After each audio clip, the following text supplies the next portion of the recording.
all these ancient prophecies. It's the wacky world of Wilcock. How much money can he steal? It's the wacky world of Wilcock, where make-believe is real. It's the wacky world of Wilcock. How much money can he steal? He makes all this stuff up and claims that it's all true. The aliens want to eat us. Be careful that they don't get you. It's the wacky world of Wilcock, where make-believe is real. It's the wacky world of Wilcock. How much money can you steal? It's the wacky world of Wilcock, where make-believe is real. It's the wacky world of Wilcock. How much money can you steal? This is where if I have a live audience, I get everybody to hug each other. I say, give your neighbor a handshake or a hug, whatever you feel is appropriate to you. And that way everybody feels the love a little more.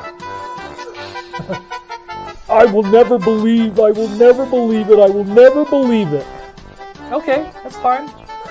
Maybe you need 25,000 more years, I don't know, buddy. But look, this is really compelling information, and it's going to get a lot more intense. It's coming up in a couple days here on Sunday, so if you haven't already signed up, we have reopened the cart. We still have the payment plan in place.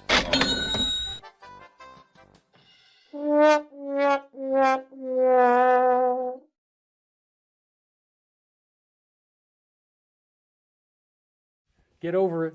You know, you're not paying for the box. You're paying for the candy inside the box, right? So, and you're not even paying. I mean, this is a free show. What am I talking? Well, I got 2,000 MXs, whatever. The good rabbi has sent me 2,000 MXs, so I thank you. Still buffering, huh? Jeez. Yeah, YouTube wouldn't let me do this. Good. Boom, stop buffering. Yes. Okay, wow. All right.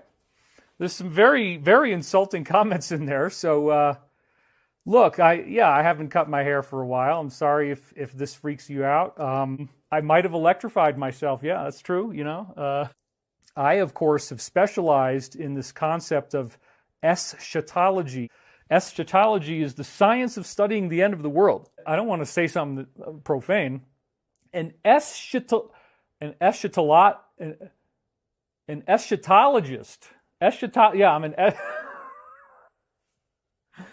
eschatologist, folks. I'm an eschatologist, yes. In fact, getting back to the slide now, I love being able to do all this right on the desk. Is the world about to be destroyed? Well, we are on schedule. This is a sophisticated hack. This is not something I could do myself. Now that's very rude. Get on with it, my God. JSTS 327. Yeah, shame on you, really. Honestly, whatever. The higher intelligence said that they were here to build the Great Pyramid as a symbol for the coming Christ, which at that point would have been still something like 8,000 years away. But they wanted to create this edifice for the coming Christ, and there are many, many amazing numerological clues. Right, okay, so you guys are comprehending this, that's good. You can 3D print a pyramid just like the Great Pyramid. You could do it any way you want. So all of these mysteries that we can't explain of like, how do you get these darn stones to fit together 1/1000th of an inch apart? Well, the answer is 3D printing. And one of the things that shows that the pyramid was 3D printed is that the blocks have pieces of human hair stuck inside of them. You could build a gigantic tulip building. Okay, should I freshen it up a little bit, get myself a different camera angle? Let's see. How about this one? Okay, so the Bible says, God made man in his own image. Let's see if I gotta stay in focus. This is crazy. Right there. Oh, right there. Yeah, okay. Now my nose is out of focus, but my eyes are in focus. All right. It's really literally that sensitive. It's so crazy. What in the world was I talking about now? Oh my God. Somebody tell me what we were just talking about.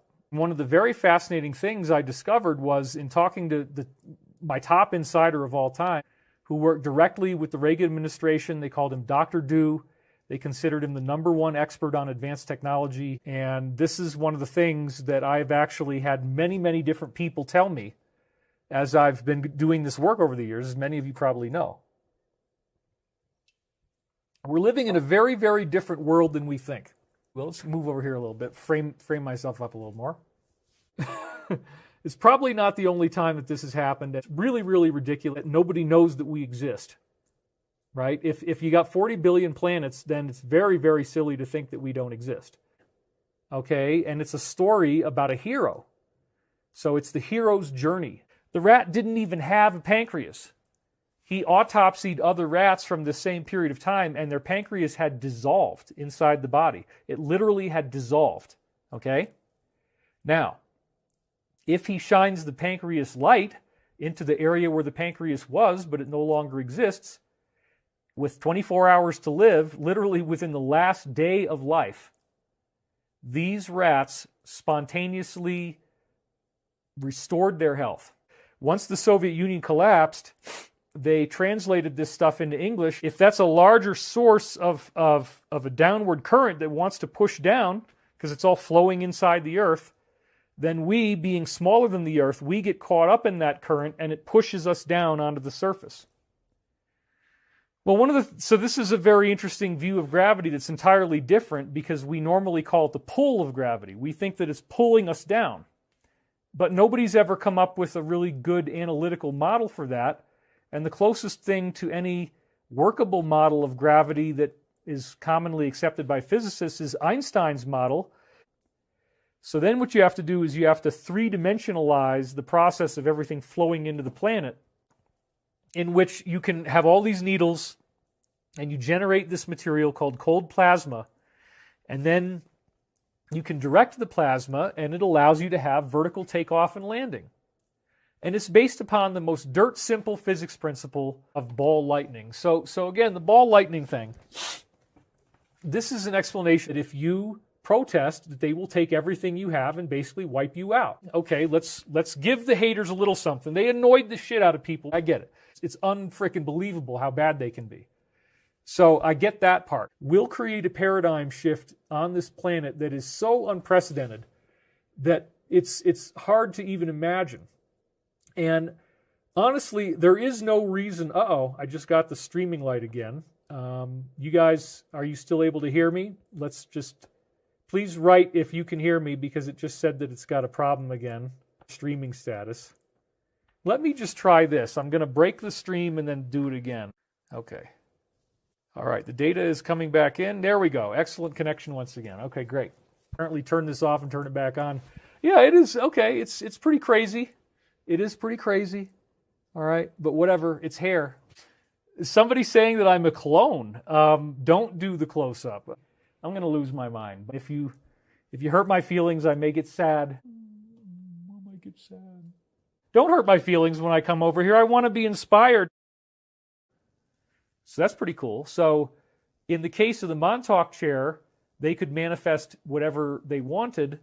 They could manifest a wooden chair. Literally, you could make a wooden chair and it would show up in the room and it would be there for a period of time and then it would disappear. He's studying gas. Bernoulli's law, right? And all this kind of... Let the guy study his freaking gas. And as you relax and meditate on the many interesting topics that we've discussed today, perhaps it's time to let yourself feel the universe for what it really is.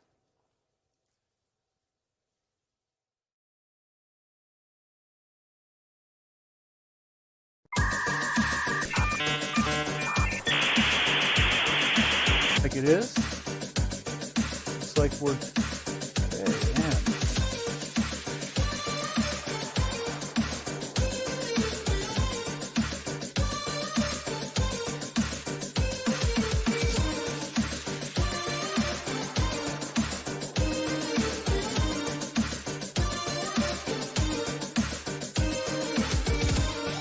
Okay, it says excellent connection. We're seeing if it's going to buffer anymore now. This is the beauty of live streaming, folks. I have to wait like 30 seconds to, yeah, big time buffering. Okay, buffering.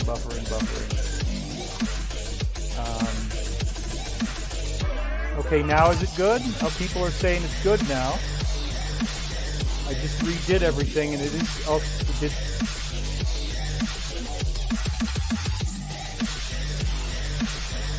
Okay, can you guys hear me now? Can you guys hear me now? Still buffering, huh? Yeah, YouTube wouldn't let me do this. Good now? Good? Good now, good now, good now, good. Okay, everybody's saying good. Boom, stop buffering. Yes. Okay, wow, all right. There's some very, very insulting comments in there. So, look, I haven't cut my hair for a while. I'm sorry if this freaks you out. But you know what, folks?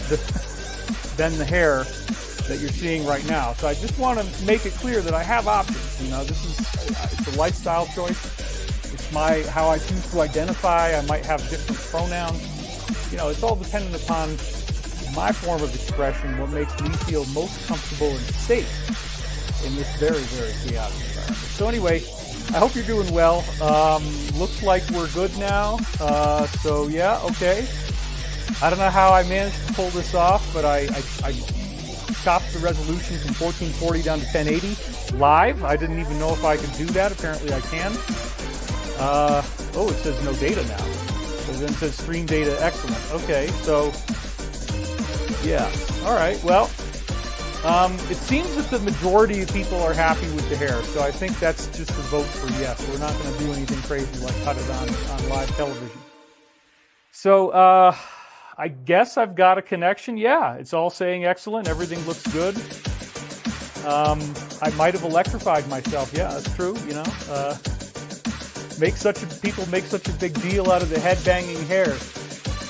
Ginny Blankenfeld, thank you. You look like $1 million, David. We love you and we miss you. Enough about David's hair. Let's focus on meditation. Dan Boskill. I agree. All right, we can do that. So, welcome to my office. Here we are. You know, this is fun. We don't need to take everything so seriously and be so afraid. Obviously, the situation in the world is very tense. And if I have an excellent connection, which it looks like I do, let's see. I do look good with long hair. I just have to brush it once in a while. Well, we can, I mean, look, it's supposed to be kind of curly. That's part of the objective. I think it's a different form of expression for a different time that we're in. So anyway, if you think about what's going on right now, it's incredibly frightening. It's incredibly terrifying. And it leads us to many different types of, the stream is gone. Video stopped. Whoa.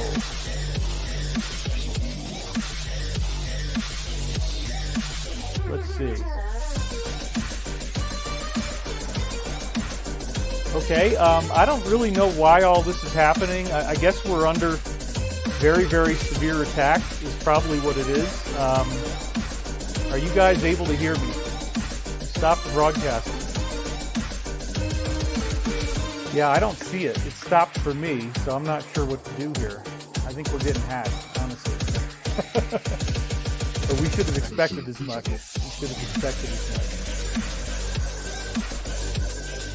Okay, a lot of people are saying it looks good, it looks fine, it's working. Okay, well, here's the good part. If it actually stops, I have a local recording that I'm making here. Let me look at that and make sure that's okay. And it is. It's definitely recording.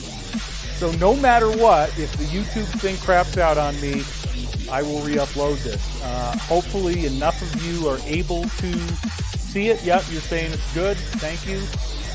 So we're going to try to just keep moving and continue forward on this because, you know, there's a lot to talk about here.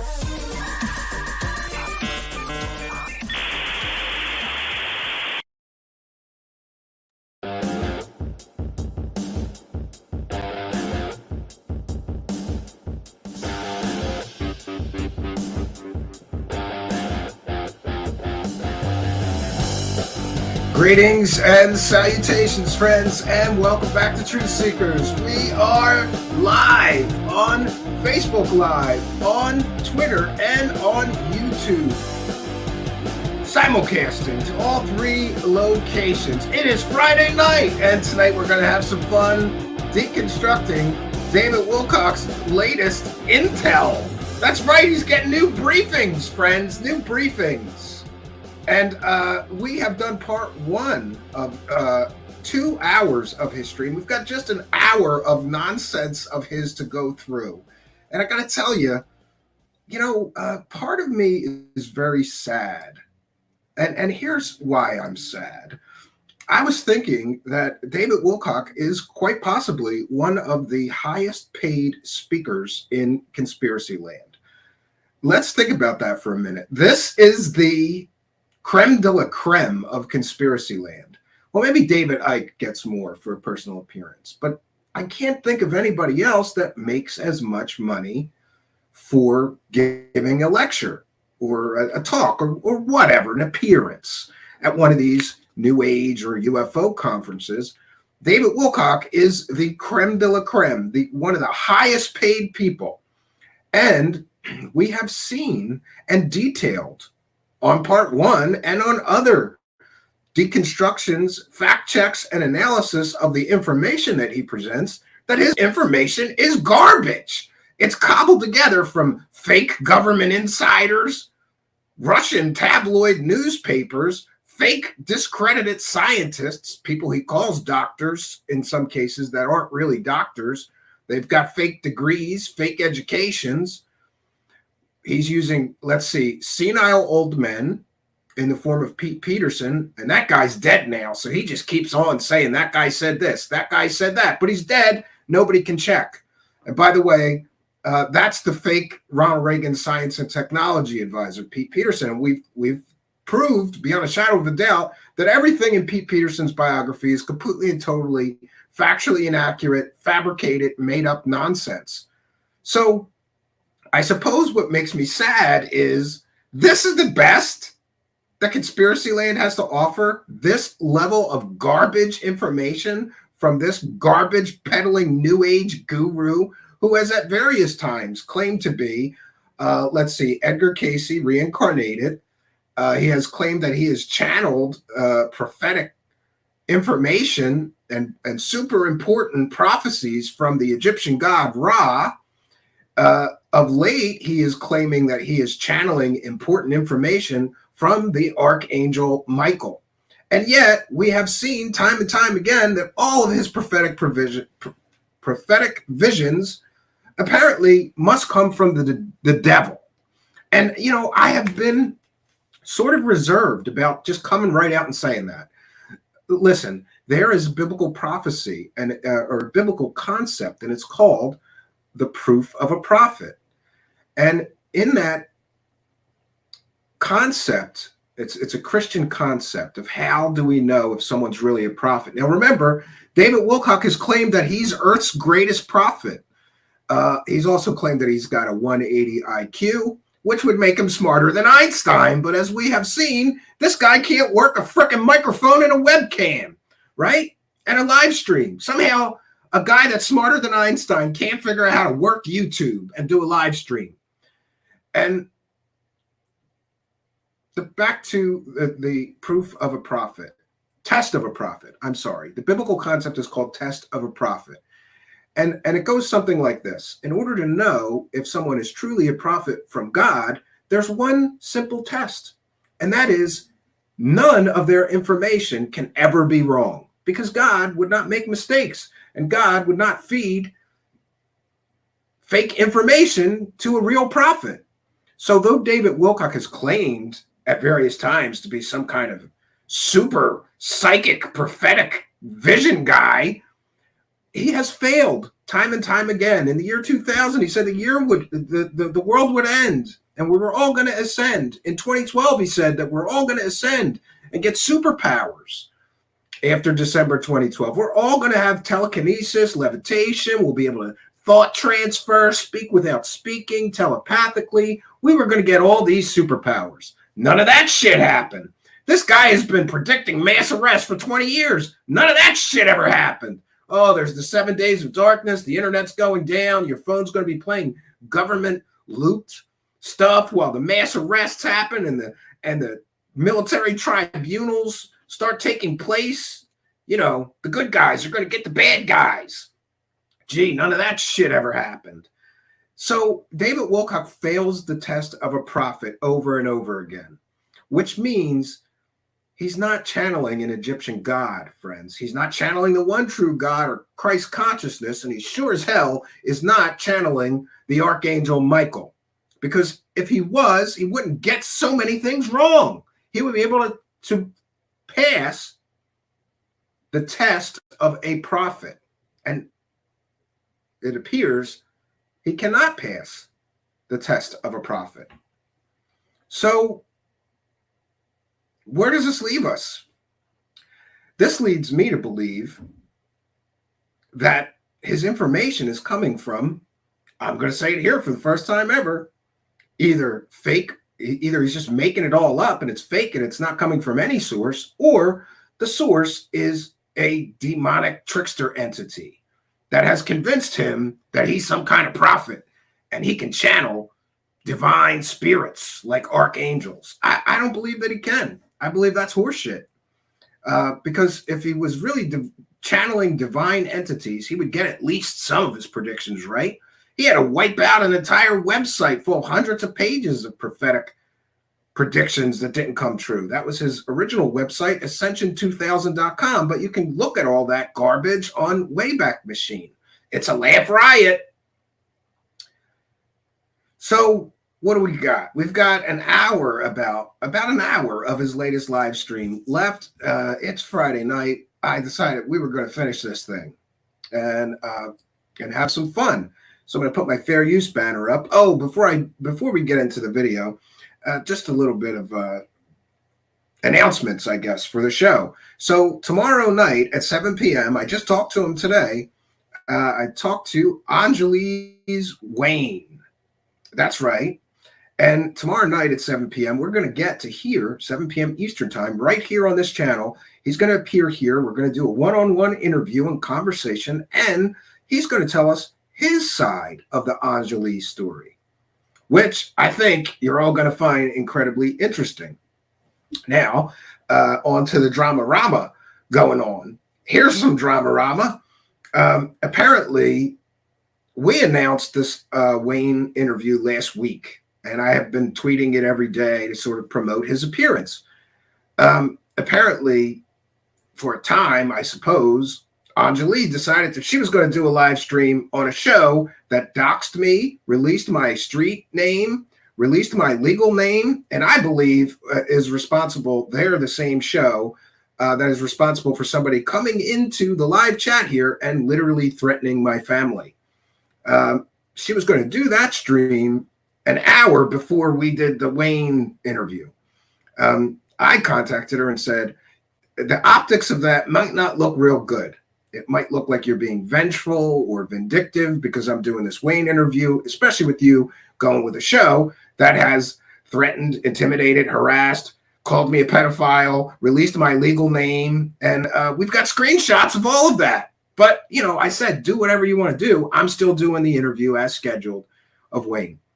I'm not sure what's going on with her appearance on that other show, but now she will be appearing here on Sunday night at 7 p.m. Eastern Standard Time. So it's going to be a crazy weekend because tomorrow at 7 p.m. Eastern Standard Time, we're going to get to hear Wayne's side of the story. And then I suppose on Sunday, the very next day, again at 7 p.m. Eastern Time, we're going to get to hear what she has to say about what Wayne had to say. And I think this is the very fairest way to cover this story. I've been covering the story since the beginning. It's a big development that one of the so-called witnesses to the alien contact that she claims she has is going to come forward on this channel and tell his version of events. I think it's only fair to let her come and sort of talk about what he had to say. Because, of course, there is some disagreement about the sequence of events and what really happened, and he said and she said. So what can I say? On Saturday night, we'll have he said. On Sunday night, we'll get to the she said. And people can make up their own minds as to who's being truthful, who's trustworthy, who's got no, a motive to maybe embellish or, whatever. People can make up their own mind after hearing from both people that were present at the mountain at this so-called alien contact event.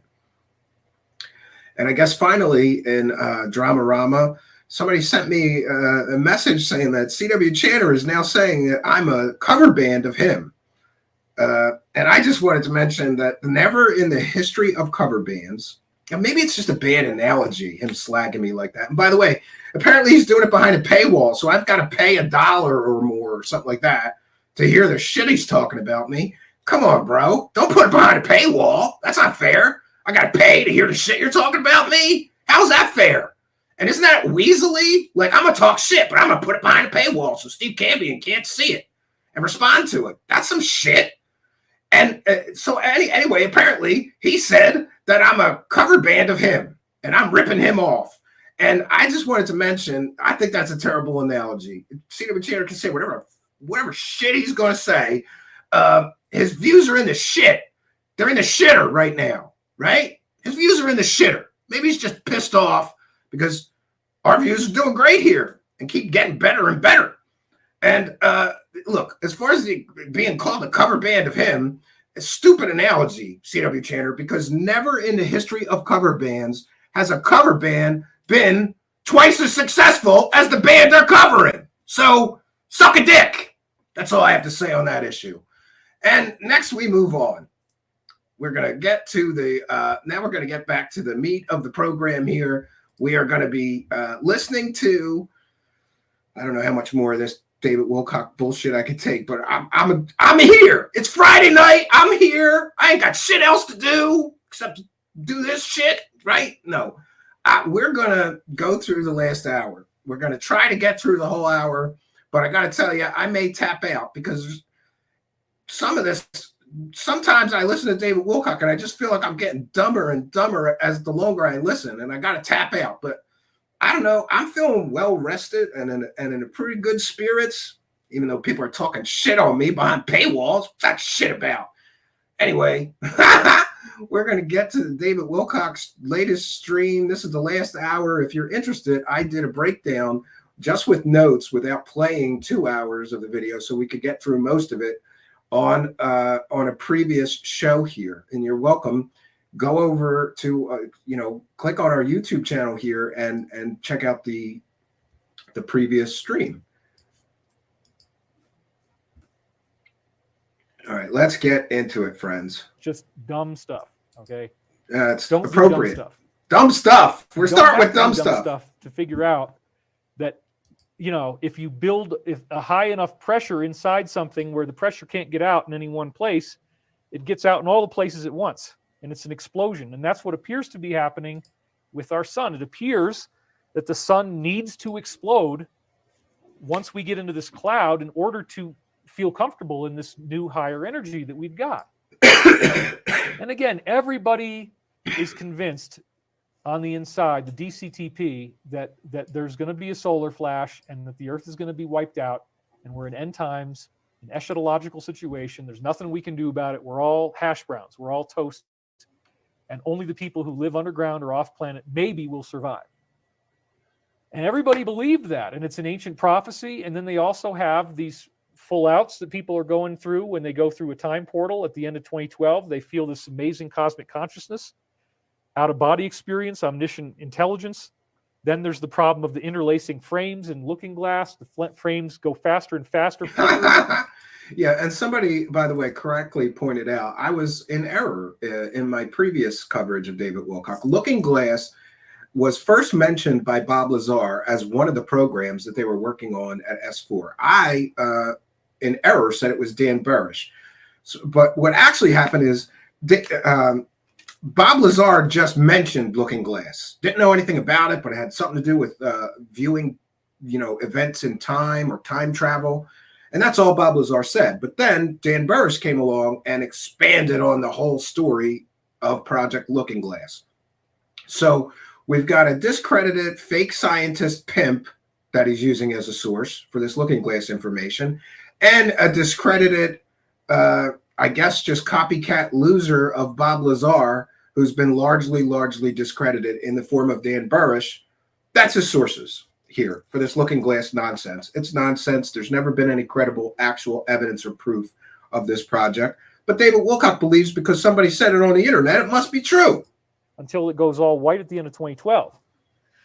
Well, everybody thought the sun was going to go off at the end of 2012, and it did not. Yeah, everybody, including David Wilcock, who was predicting a major solar event that would be a catalyst to ascension. Buy my new course, How to Prepare for the Ascension. And a lot of people did, and then nothing happened. There have been other prophetic windows of catastrophic events that I was expecting that didn't happen, like in 1998. The Edgar Cayce readings, one part of the Edgar Cayce readings appeared to say that California would fall into the ocean in 1998, and they said that this would be correlated with what they called the second coming of Christ. And they never really got entirely clear on what that was, although they said that it is not what most people believe. It's not so much a savior figure showing up in one person as it is the idea that the principles that Jesus was trying to teach us now become principles that everyone starts living by. And we take that Christ path and we... Yeah, and it would appear that he is right now making some form of excuses for why was on those prediction trains, really pushing this Edgar Cayce stuff in 1998, telling everybody the world was going to end. And next, in 2012, he was pushing the solar flash event, saying the world was going to end, right? So what is this? Is this David Wilcock making excuses? Oh, the Looking Glass people said that the world, they couldn't see past 2012, so I was right in my predictions. No, you weren't. Take his promise, and we fulfill the promise by embodying the teachings. In other words, the whole point is not to say, well, Jesus did all this great stuff, so now I don't have to do the work. Jesus wants you heavy lifting. He wants you thinking about being kind, being compassionate, having forgiveness, because this is actually the intelligence of the universe. The intelligence of the universe itself, according to the law of one, is a loving energy. And with loving consciousness comes this concept of, boundaries, that the universe does create karma. If you hurt people, you're going to experience the karma. Yeah, I don't understand. As much as he talks about karma, how does he think it's okay to just rip people off for garbage, fake information that he culls from, let's see, convicted or court-martialed child molesters? That was one of his sources. A senile old man, that was another one of his sources. A falling down drunk in the form of Emery Smith, who never actually did any of the things that he claimed. And let's see, a fake secret space program insider who's been telling fairy tales about the secret space program for 7 years, but hasn't provided a single shred of proof. That was one of his sources. We've seen that his sources are Russian tabloid newspapers. So I don't understand a man who talks about karma so much, just going, well, I know I'm selling people fake shit, but I won't suffer any karmic consequences for scamming people. Or, hey, what about the karma of his charity, right? Friends, David Wilcock and his wife raised, I believe, nearest as I can recall, it's been a while since I looked at the numbers, $150,000 of charitable donations. And what did they spend it on? Themselves. Thousands of dollars in meals and entertainment, tens of thousands of dollars worth of software and equipment. And what charitable work did they do? Because I can't identify any charitable work that he did. They gave a tiny portion of the money to other charities. Mostly, he spent $150,000, near as I can recall the number. He spent tens of thousands. Let's just be fair and say him and his wife spent tens of thousands of dollars of charitable donations on themselves. Where doesn't he think there's karmic consequences for taking that much money from people, claiming that you're going to do charity work, and then you just spend the money on yourself? This is what we get from David Wilcock, who I believe is a spoiled rich brat who never had to work a day in his life and thinks that the world just owes him a living. He doesn't. He acts like he doesn't have to provide any value, which is very evidenced by the quality of information that he puts out. A child could Google some of the shit that he talks about being absolutely scientific fact and know that it's fake and made up. In the beginning of this stream, that there's one fact that he got completely and totally wrong, claiming that the Ark of the Covenant and the sarcophagus in the Great Pyramid are exactly the same dimensions. A child could Google those two things and find out that wasn't true. He doesn't even take the time to Google the so-called facts that he's pushing. They're not facts, they're made-up nonsense. So we always thought that there was going to be a solar flash. I've lived my whole life up until this Michael prophecy thing happened. I've lived my whole life since really in college, at least, believing that we were going to be wiped out. And I never told you to have a problem about it. I said, look, you're going to, if you're ascending, you're going to be fine. You're going to turn into light body. You're going to be rescued by ETs. They'll bring you back here when everything's calmed down. Okay? It doesn't appear that that's what's happening. It doesn't appear that there are going to be any Earth changes of any great significance. It does not appear that we are going to have a solar flash here. It appears that our solar flash happened on Proxima Centauri. It was diverted from our solar system because we learned enough that we actually learn more by going through the COVID situation than we do by going through Earth changes. Okay, so the world was going to end, but because of COVID, it didn't. And I can't even follow. What the hell is the storyline here? So this is a very, very exciting and amazing new chapter in my work. And it wasn't until a few weeks ago, actually, that I compiled the Michael prophecies. So, yeah, and here we get into this. He is now weaving Jesus and Christian mythology and spiritual beliefs into his garbage, which is something that I have a problem with. But, you know, I try to forgive. This is the last thing I want to talk about before we end. We're already at the 2.5 hour mark, and I'm going to keep it under 3 hours, I promise. And no, he didn't. So let's talk about this a little bit, because this has really changed my life. If you go back and you watch the last YouTube videos I did, actually, the ones right before this one, I'm reading from these words that I received by extensively training myself in military remote viewing. He's trained himself in military remote viewing now. So not only is he smarter than Einstein, the world's greatest prophet, Edgar Cayce reincarnated, the father of anti-gravity, he's also trained himself as a remote viewer. Boy, the shit's getting thick in here. I'm going to need waiters soon. And in fact, as I'm going to do remote viewing, let me shift to another camera here. Yeah, you need another camera angle, David. Come on. So military remote viewing. I trained in this through Cosmic Voyage by Dr. Courtney Brown, who was on Art Bell in the late 1990s, working with Ed Dames, who was teaching people remote viewing. And in his first book, there was more than enough evidence to piece together all of the protocols of remote viewing and how it was done. And I began practicing these protocols, and then I modified them because I had contact with Joe Mason, and he was on Richard C. Hoagland's discussion forum for enterprisemission.com. And he started telling me about something called the dream voice.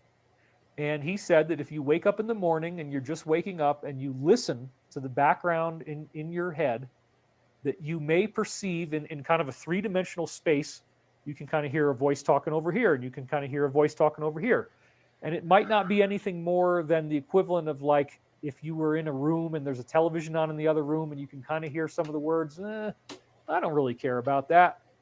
Well, what we have to learn if you want to practice this type of remote viewing is that your conscious mind will have thoughts that come from the universe, from a higher intelligence, from your higher intelligence. And anybody can be trained for remote viewing. Well, you know, I just wonder if he's this terrible at psychic predictions. Is he equally as terrible at remote viewing? And I'm going to hazard a guess that, yes, he's that terrible. So, Joe. Oh, and I just saw this kind and generous $1.99 super chat from Wild Ascension. Let me check, make sure that I didn't miss any others. Thank you, Wild Ascension, for your kindness, your generosity, and your support. Everybody should go and subscribe to her YouTube channel. She was kind enough to lend us one of her mashups of David Wilcock speaking nonsense that we opened the show with. Thank you for your kindness, your generosity, and your support. Oh, and we have a couple more that I missed, so I apologize. Long intro today. Let me make sure that I got all of them. 1 second, friends. We don't want to miss. We're a viewer-supported show, and we read every single super chat and thank every single supporter. So thank you all for your kindness, your generosity, and your support. Toady UK with $17.99. I think that's pounds. Sorry, this won't get you to Wilcock level, but here's a folding one. Like your work, passion, and tenacity. Looking forward to Anjali tomorrow as she blocked me after I asked a few questions. Above the fray. Yes, that's my new catchphrase. I have a post-it note that says above the fray. And I fail at that. Like today, I heard somebody talking shit on me behind a paywall. And I had a comment. So I guess today I didn't stay above the fray. But I didn't go ape shit. I just commented on it. You know, I didn't go full tilt screaming at somebody talking shit behind a paywall. But I do think profiting from talking shit on me behind a paywall is kind of a sleazy thing to do. But, you know, it is what it is. I guess I've talked shit behind a paywall myself. Yeah. But thank you very much, Toady UK and Wild Ascension, for your kindness, your generosity, and your support of the show, and for helping us to praise the cash, friends.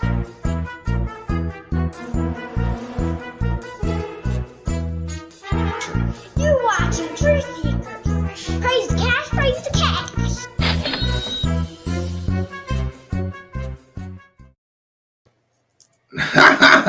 Yeah, I got bad news. He wants a raise to do more new ones, right? He wants a raise to do more new bumpers for us. So I'm going to have to praise. He wants to praise the cash too.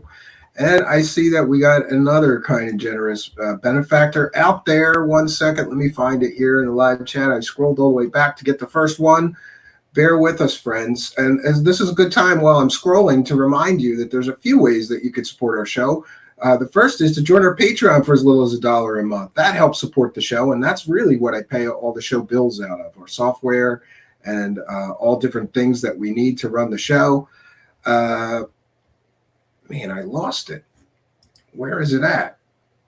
Oh, we have Connor Brady with a kind and generous €1.99 who says, if cocaine was a person. Let me see if I can't find that. That one's all the way back. It was all the way back at the start of the show, apparently. So you can also send us a PayPal donation. Just be sure to add a note when you send a PayPal donation. And anything that you want us to call out on the show, and we will certainly do that. There we go. Connor Brady with a kind and generous £1.99. Saying if cocaine was a person. Yes, a lot of people are speculating on some kind of drug problems. I'm not an expert in these things, but I've grown up around a lot of people who are on drugs, and his haggard appearance is maybe one indication that he is having some issues, but who knows? Thank you, Connor Brady, for your kindness, your generosity, and support in helping us to praise the cash, friends. Praise the cash, praise the cash, praise the cash. Thank you very much. All right, now I'm gonna try to get back to the latest in the live chat. Comments or questions for me? I'll try to take some as we try to get through this. Put them in all capital letters.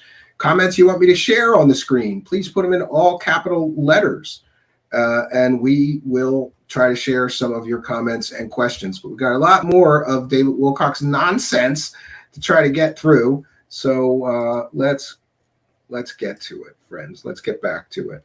Here we go. Mason had used a version of remote viewing, the same protocols, same basic ideas, but he was doing it with words. And so the essential protocols of remote viewing are pretty straightforward.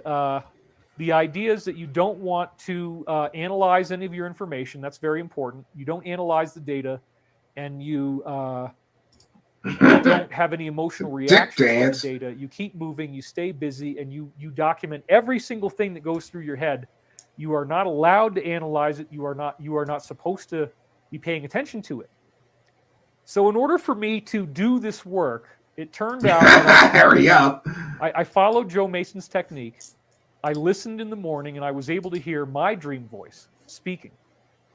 At first, I wrote it down in a notebook. And the very first time that I did this, it was November 10th, 1996, I had a stunning series of prophetic things happening. Here's where he's going to start talking about he dreamt his brakes were going to go out on his car, and they did, or some other nonsense that nobody can verify. The only prophetic visions that he ever has that he claims come true are it's his own word. It's like me saying I had a prophetic vision this morning that I was going to have jambalaya for dinner. And I didn't mention that to my wife, but she made jambalaya for dinner. So my prophetic visions must be accurate and true. Prophecies of the future. In fact, they predicted that something was going to happen to Mother Teresa, and 5 days later, she had a heart attack. So this was like a very real phenomenon. But he can't show us any copyrighted work where he made that prediction about Mother Teresa before it happened. It's always after the event happens, he starts claiming he predicted major events. This source starts giving me a certain number of words I was writing down in a notebook. I write them down every day, pretty much every day. And then it keeps predicting the future over and over again in the most amazing ways. And it's very spooky. Connor, good point. At health food store in Woodstock talking to a guy about Joseph Campbell, and he was telling me that Joseph Campbell said that religions are like another good point. Why didn't he to access God? And that there is no another good point. Why would he, if he was such a psychic, wouldn't he know that his marriage wasn't going to work out and just not marry the girl who was going to divorce him and take half his shit? Hey, David Wilcock, I guess you didn't see that divorce coming and that woman taking half your shit. Why? What kind of psychic are you, bro? You didn't know that marriage wasn't going to work out and she was going to take half your money, bro? And also, just a point I'd like to make is that he's talking about one method of remote viewing, claiming that that's the correct method. That's the protocol. Folks, I have 6 different books on remote viewing, and all of them mention different methods for actually performing remote viewing. There's no consensus. There's no guidebook that says this is the proper and right way to do remote viewing. It's New Age nonsense. So how do you learn to remote view? It depends on who you ask or what book you buy. There's no consensus. Right way. Even the word God, you might be offended that I use that word. I don't know. But anyway, I go back home and I sit down, I put the tape in the tape recorder, I hit play. The very first thing that my voice says, talking as my higher self, is we are installing new software. And the guy had just said, Joseph Campbell says religions are like software to access God. Then this source is saying we're installing new software. Now, this source was very Christian, by the way. I mean, it's just, when you see it, you'll know what I'm talking about. So if you have problems with Christianity, you're probably going to have a problem with Michael Prophecy. Yeah, here we go again. Because this is a source. He's running out of New Age. Archangel Michael. We've talked about this. So I believe that he's running out of New Age hippie bitches to scam money from. So he's got to bring in the Christians. Oh boy, that's a great place to stop. Here he is. Is that his O face? All right, let's move on. I get all these prophecies. It's telling me that I worry too much. It's telling me that my diet was bad. I was a vegan at the time, and I was eating soy, and it said soy is terrible, so I had to stop getting off of that. Eventually, I did have, in my own personal instance, I had to get back on meat. I tried to be vegan for 7 years, and I became so anemic that I nearly died from that. Yeah, he must be an idiot with no access to a nutritionist because there's supplements you can take. There's no reason. Well, I don't really care if he's vegan or not, but he's mentioned this vegan cop-out a bunch of different times on different streams, including Jenny McCarthy's show. So really the training is about quieting your mind and listening to that still small voice that will appear when you're first waking up and you can barely move your body. And again, you do need to train. I mean, it's best to learn as much as possible if you want to do something like this. But I began practicing this regularly. And so it continued through, it started right at the end of 1996. And in my most recent book, Awakening in the Dream, we talk about how this contact occurred and the amazing prophecies that were happening. And when I wrote the book, Awakening the Dream, which I did here in this house, by the way, I had a time loop with the time that I first got the words in 1996, and it was absolutely amazing. I finished the book in January of 2020, right as we were seeing things on the news of people in China dropping over dead, allegedly from COVID. We certainly never saw Oh that God. again, so maybe that was propaganda. We don't really know. But that's what it looked like at the beginning was happening. So people are dropping over in China, and is it going to come to America? I don't know. But it was they'd already called it this, and so even before the book was published, they allowed me to put a page on the back. So if you go to the very back of Awakening in the Dream, I show a prediction from my readings about this situation with the virus. And it's pretty darn astonishing. So that's on the last page of Awakening in the Dream. Now, And this is another, again, this is an ad. Buy my book. maybe it's true, maybe it's not true. But there was some other stuff that was said in those readings that was very, very bizarre. But the time loops were undeniable, and I wrote the book, and it's incredible, and I highly recommend that you read it. About $20, you know, and I don't really get money off of the book. I think I get like, I don't know. I don't want to say it out loud, but you could not live on the money that I've made for all of the books that I've written together. If all I had was those checks, I'd have to rent a studio apartment, probably. Oh, the horror, David. You couldn't live in a 3,500 square foot mansion if all you did was write shitty books. And by the way, there has been various people close to David Wilcock who have claimed that they've seen boxes and boxes and boxes of his book in his garages and things. So this guy's ego is so big that he buys a bunch of his own books to get it to rise on the Amazon list. Literally. So it's sad that the arts have been demonetized and that you can't really make money doing a lot of things, sculpture, dance, ballet, I mean, like jazz, blues, rock, you name it. Like, it's just very difficult to do any type of art now and make money on it. I am looking at the possibility of taking on some sponsors. You'll notice I've never had sponsors in the whole history of my work. There are certain sponsors that I'm looking at possibly affiliating with, and so I may do that. Yeah, he hasn't made enough money. He needs sponsors now. But anyway, to get back to the point, 2012, right? So there was supposed to be a solar flash. The prophecies expected it, and then nothing happened, but only as of February 2018, I guess, or even October. February 2018 is when that data came out, as I was just showing you, that there was a solar flash next door. Now, another big piece of this. Yeah, and this is another excuse. I predicted a big solar flash, and it never happened. Oh, but it happened in another star system next to us, so my prophecy was still true. No, it wasn't. You said it was going to happen here on Earth, you dummy. Is the research of the Soviet scientist Dr. Nikolai Kozyrev, who was studying binary stars for many years. This is where two or more stars are very close together. And what he noticed was the stars might be 20 light years apart, let's say, or 8 light years apart. But then he would notice that their brightness fluctuations would occur simultaneously between the two stars. No speed of light differential. So if it was electromagnetic, and this star over here is fluctuating, but then this one is 8 light years away, the information of it fluctuating here should take 8 years to come over here. So how in the hell are both of the stars doing this at the same time, right? All these little fluctuations, it doesn't make any sense except to say that there is some sort of energetic interchange that they are sharing that is not based on time. It happens instantaneously. And here we go with the David Wilcock super duper prover maneuver. He mentioned something that actually might be really a fact, and then he piles his own speculation and nonsense on top of it. It's the David Wilcock super duper prover maneuver. It must be true because I started out with something like a fact. It's always there.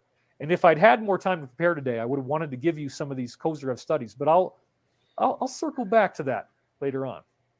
But in the meantime, right for now, there is plenty of Kozyrev research out there. We could dig it up, and we will, so we'll come back to this, showing that stars fluctuate at the same time. So the solar flash that was supposed to happen on December 21st, 2012, folks, it didn't get delayed. It didn't get moved ahead. It didn't happen, and it's not going to happen. It happened on Proxima Centauri to fool the banker bastards into building us these cool cities and exposing themselves because they thought the world was going to be destroyed anyway. Turns out that it's not. Now, how do I know this? Why am I so confident? I sound like a total freaking idiot. The stuff I'm saying, David, you are out of your mind. There's not going to be a solar flash. How do you possibly know this? Well, for once, I agree with him. He does sound like an idiot. And again, I don't understand how he just ties together disconnected nonsense. Like, oh, rich elite people are building bunkers and underground shelters because there's coming to be a solar flash event. But then it happened in another solar system. That was to fool them.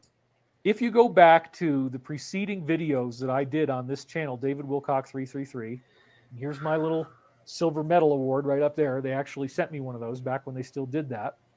And please, by the way, I'm about to hit 500,000, so please subscribe to this channel if you haven't already done so. Yeah, that makes me sad. This guy got 500,000 subscribers for this level of garbage that he pushes. Amazing.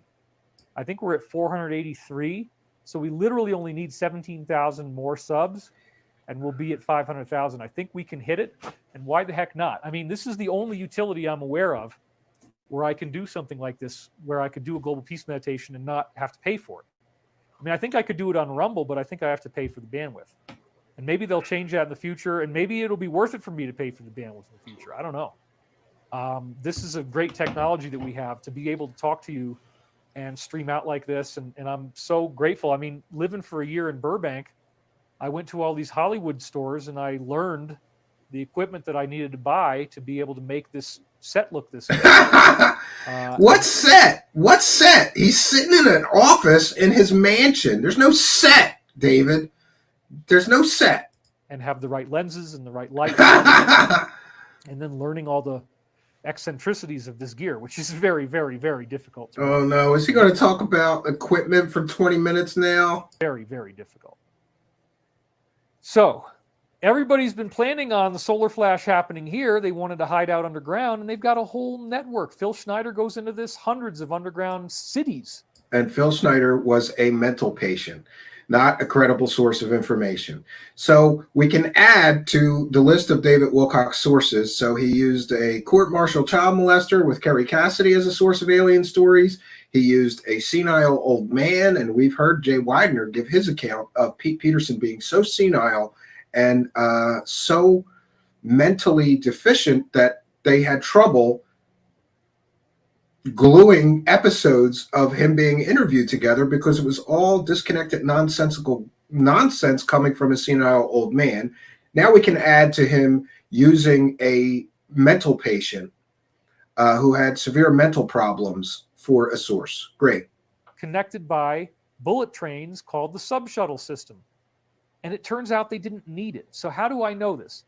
The most recent videos that I went into were quotations from my readings in the year 1999, because I continued doing this practice, listening to it, dictating into a tape recorder, transcribing it again. You can't listen to it when you transcribe it either. That's a big mistake. Yeah, and one of the other things that's a red flag to me is that the garbage that he's pushing now, that he's saying that the Archangel Michael is telling him, is the same garbage he was pushing in 1998, but then he said it was Edgar Cayce prophecies. Same garbage, different source. And then in 2012, I guess we get to the Law of One, and the Egyptian god Ra said all these things, and all the prophecies came from the Egyptian god Ra. Now they're coming from the Archangel Michael, but it's all the same shit. Solar flash, ascension is coming any day now. Acclimate yourself to understanding what your voice is saying as it's talking. It won't work. So I would meditate when I was doing the reading, and then I would meditate again when I was transcribing the reading, and I wouldn't listen to it while I was transcribing it. So the only time I would actually read it was after I finished transcribing it. Then I would pay attention to the words. Then I would pay attention to what they meant. And then I uploaded it to my website. So this is another very critical point, folks. You can go to archive.org. You can go to the original website address I had, because I thought this was all going to culminate in 2000. I called it ascension2000.com. Now it just sounds like some vacuum cleaner. But at the time, I thought that was a clever name. I thought, There were some prophecies about 1998. Then there was the Nostradamus prophecy in the year 1999. And nothing that he wrote on his website actually happened. But he's going to invite you to waste your time and go read hundreds of pages of stupid prophecies about 1998 that he did, none of which happened. 7 months from the sky will come the great king of terror. Holy shit, that sounds like a nuclear war in 1999, and it's right there. Yeah, pretty much. I was all freaked out about that. I was freaked out about the 1998 thing. I was freaked out about Y2K, the millennium bug. The idea that the computers only had 2 digits to tell you what year it was, and they're going to think it's 1900, not 2000. Art Bell, to his credit, gave us an incredible amount of public awareness about this, and he is probably the reason why our economy didn't fall apart at that time. Y2K was prevented by people having appropriate paranoia. I agree, saving us D-Rob. from the end of the world. But at the time that I was doing these readings in 1999, I was listening to Art Bell, and he was talking about the end of the world. So I was thinking about it all the time. I was thinking about the loss of food. I was thinking about the possibility of the loss of electricity. I was thinking about all of these kinds of very, very frightening millennium scenarios. And I'm pulling in all these readings, and they're describing stuff that sounds like pretty scary things are going to be happening on the earth. And I noticed that they said that the military-industrial complex would be exposed. And they actually predicted in these readings a positive transformation where the evil that's on earth is going to be revealed much more dramatically than any of us are expecting, that they will be fully exposed, that everybody understands what they did. WTF, I know. And that they will face justice. And I, again, have advised for not using death penalty as much as possible, not using capital punishment. I think imprisonment gives people time to reflect on what they've done and how. Yeah, Mr. Love and Light wants all these people to lose all their constitutional rights and to have to go through a military tribunal trial where they have no rights, no lawyer. They could be imprisoned indefinitely. And again, with the mass arrests, he's been talking about these mass arrests that are going to happen since 1998. And every once in a while, he leaves that alone for a while. Then he starts saying it's going to happen soon again. How much better the world is going to be once they're not screwing with us anymore, frankly. And the technology that they wouldn't let us have is able to be released. I mean, that's a better situation than what we got now. And you can't bring us into a green economy if we don't have the technology to support it. We can't do solar panels. This has been proven. We still need fuel. We need liquid natural gas. We need oil. We need gas. I mean, these are things that we can't get rid of yet. Anybody else ever noticed that David Wilcock is an expert on everything? You know, he's an expert on ancient history. He's an expert on ancient prophecies. He's an expert on Egyptian history. He's an expert in epidemiology, or he was through the COVID crisis. Suddenly, he's an expert on health matters. And we saw earlier in this stream, this idiot is giving people terrible medical advice, like telling them to put egg whites on a burn, which can cause very, very serious infection. Ask a real doctor. Now he's an expert in energy. Because remember, he's going to be the father of anti-gravity and free energy. Suddenly, he's an expert on, the petrodollar and what the world needs to do to get off of fossil fuels. He doesn't know any of this shit. And it's become a very, very poignant point in the struggle that's going on with Russia. So, and he's a geopolitical expert, an expert in Russian history now. When I was going through my work late last year, this was in September, I realized, okay, I'm working on this company now. I've got this aerospace company. That would be great, Connor. I am in the process of hopefully getting it financed. I'm trying to get her on the show, Raymond. Hover cars and power plants, among other things. Change the world, bring in this whole new layer of technology. And I actually even went so far as to create an online paid program called The Disclosure, where the CEO of our company, who has worked directly on these technologies before, so he claims. Did you hear that? He said, so he claims. This dummy, I don't call him a dummy. That's unkind. David Wilcock has invested tons of money. My one source said he invested all of his money into this Travati Aerospace Company, and he just said, oh, well, the CEO has worked on these technologies, so he claimed. So he invested all this money based on a guy just saying that he worked on all this top secret technology. And by the way, there is zero evidence that that person who he's investing all this money in that runs Travati Aerospace ever worked on any top secret projects. Just his word. He said he did. The guy who hasn't produced an airplane for his aerospace company for 20 years, though he keeps promising he's going to make airplanes and never has, just keeps taking people's investors' money. And David Wilcock has invested a bunch of money with that guy. And he just said, well, he worked on all this top secret technology. So he claims. I'm not really sure if he did, but I gave him a bunch of money. Is coming out and telling us how it works. And the disclosure was a success. It was a great success. So no, it was a great financial success. But David Wilcock told people in that course, I will be teaching the secrets of anti-gravity and free energy, and you'll be able to do it too. So far, I haven't seen any levitating devices or anti-gravity devices or free energy devices that were created by people who took his course. And you notice earlier in this stream, he says, this is very basic. Anti-gravity is very simple. Well, if it's so simple and it's based on these very simple physics principles that you're supposed to be an expert in, why don't you show us something levitating? Why don't you show us an anti-gravity demonstration of the technology you say works? He has nothing, friends. And what is it, 6 or 7 more months, he's supposed to have a working hover car prototype. How much do you want to bet me that when the deadline passes, he's going to pretend that he never said anything about hover cars or free energy, and he'll be on to the next con?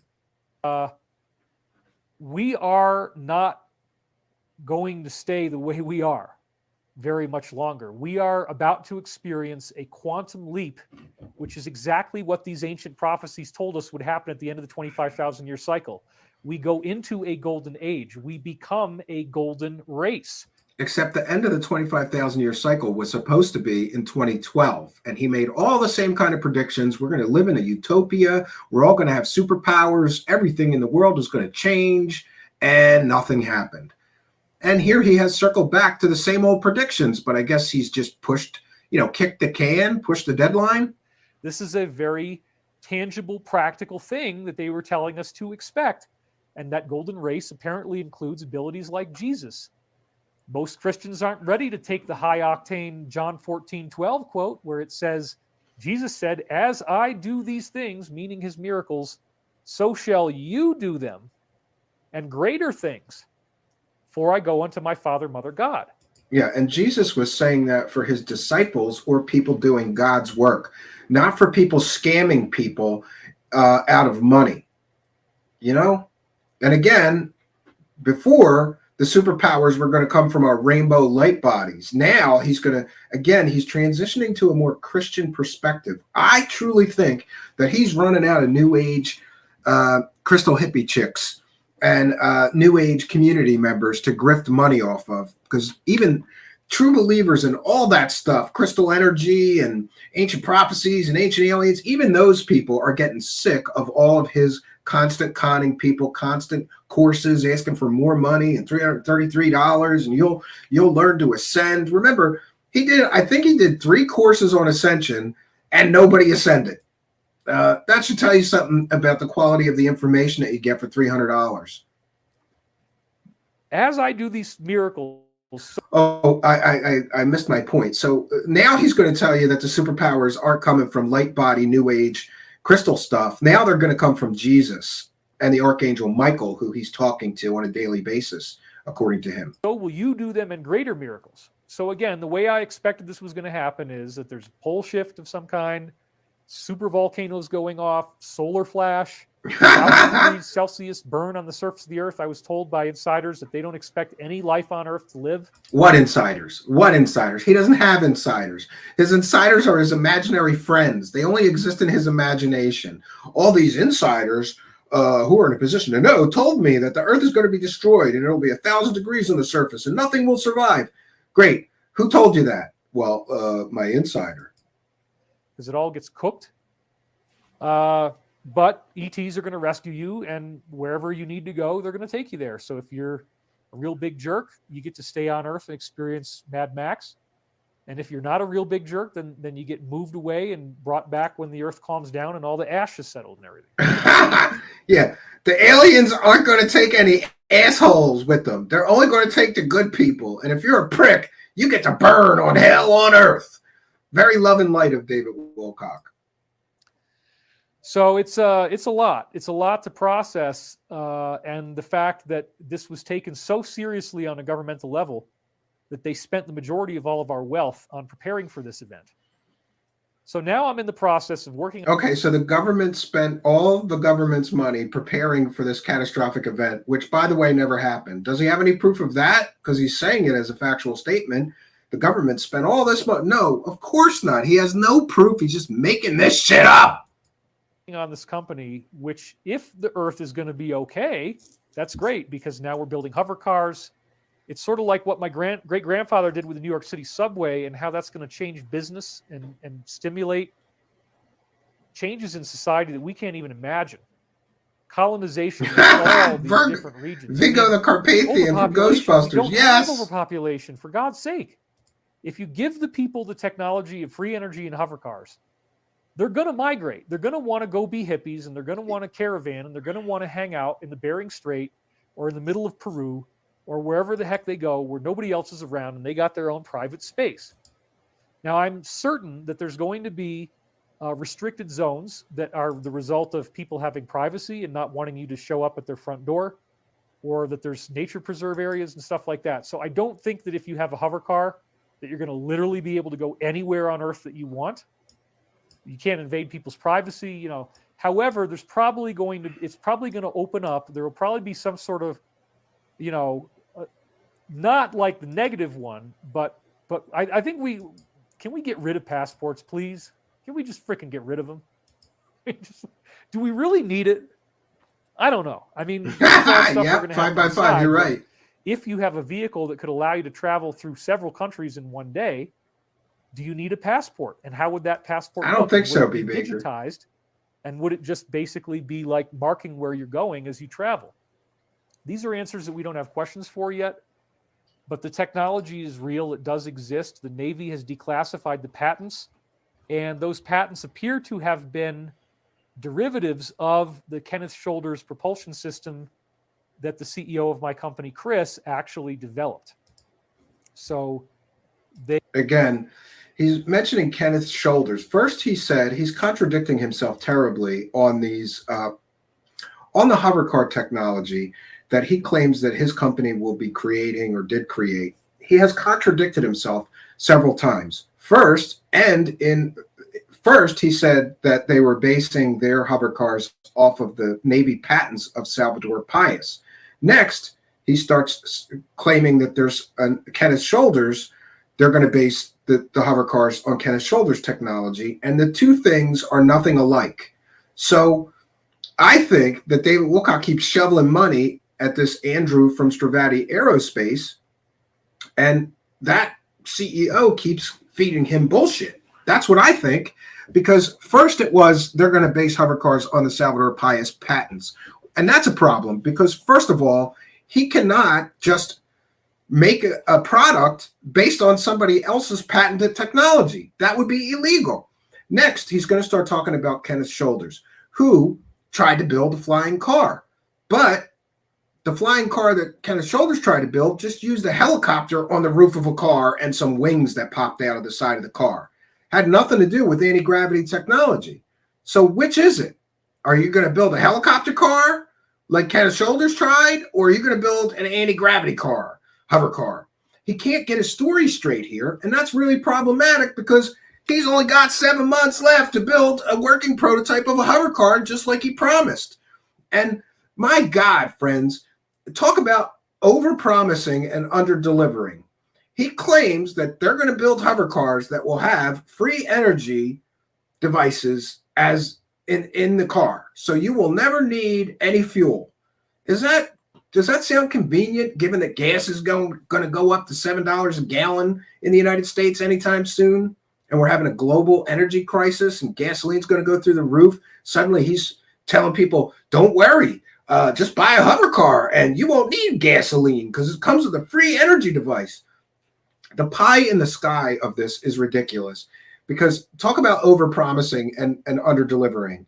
In order for him to not look like an idiot and a scammer here, he's going to have to produce two things out of science fiction that have never been real in the real world in the next 7 months. Tick-tock, David Wilcock. Good luck. He talks about this in our show, that he financed it, that it was paid for by the secret government project, and that they achieved anti-gravity. And so if you believe him, he's already done it.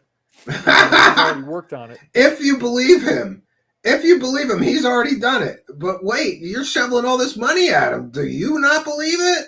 It sounds like David Wilcock may be having some doubts. Maybe because that company has produced nothing in the past 6 months. No proof of concept, no working prototype, no technology demonstrators. All they've been able to do is use David Wilcock's printer to print a bunch of G.I. Joe toys, or what looks like G.I. Joe toys of airplanes. And we talked about that on a previous show. And now we want to declassify this and get it out to the mainstream. So that golden Again, age... Let's just for a moment say that the CEO of his company really did work on a top secret government project, and they created anti-gravity. Does David Wilcock, is he stupid enough or naive to think that the guy who worked on a secret project to develop anti-gravity for the government can just violate his clearance and his NDA and just start making hover cars in an old airplane hangar and selling them to people? What, the government wouldn't allow that, David Wilcock. That is ridiculous and stupid. Sounds awesome, but going through a catastrophe doesn't. It sounds pretty terrible, obviously. Even if you get to have ETs rescue you, the freaking Earth has been destroyed. I mean, what's happening in Ukraine is unbelievable, but imagine the whole entire Earth just being consumed in a ball of fire. And that's basically what the prophecy appears to be telling us is going to happen. Yeah, and the same prophecy told us that was going to happen in the year 2000. And the same prophecy, according to him, said that was going to happen in the year 2012, and it didn't. So pardon me, I got a lot of shit to worry about, including the war going on and the war getting worse, or more countries getting involved, or World War III starting. But I'm not worried about a solar flash event that's going to destroy the Earth, because David Wilcock has been wrong twice. What are the chances he's suddenly going to be right, having kicked the can 20 plus years down the road from when he first predicted it? Okay, so in September, as I was putting the disclosure together, all of a sudden, out of nowhere, I had this memory. And I remembered that somewhere in the transcripts, and it was back in, it actually turned out to be in like December 1999, I had a dream in which I was told that I was the father of anti-gravity. No, you're not, bro. You got to make something that works. It was so nonsensical that I didn't even write that dream down. It was only that I had written down 2 other times in January. Yeah, suddenly he remembers that the angels told him he was going to be the father of anti-gravity. Sure. Connor Brady with a kind and generous £1.99. Oh, saying his wife is going to take half those teeth. Well, they are an asset. They're probably $20,000, $30,000 for those fake teeth. Dental work is not cheap, Connor Brady, but thank you for your kindness, your generosity, and your continuing support of the show. It is much, much appreciated. We are a viewer-supported show, and we read every single super chat, recognize and thank those people supporting our efforts here, and thank every one of the kind and generous benefactors, super chatters, super sticker purchasers, PayPal donators for helping us to praise the cash, friends.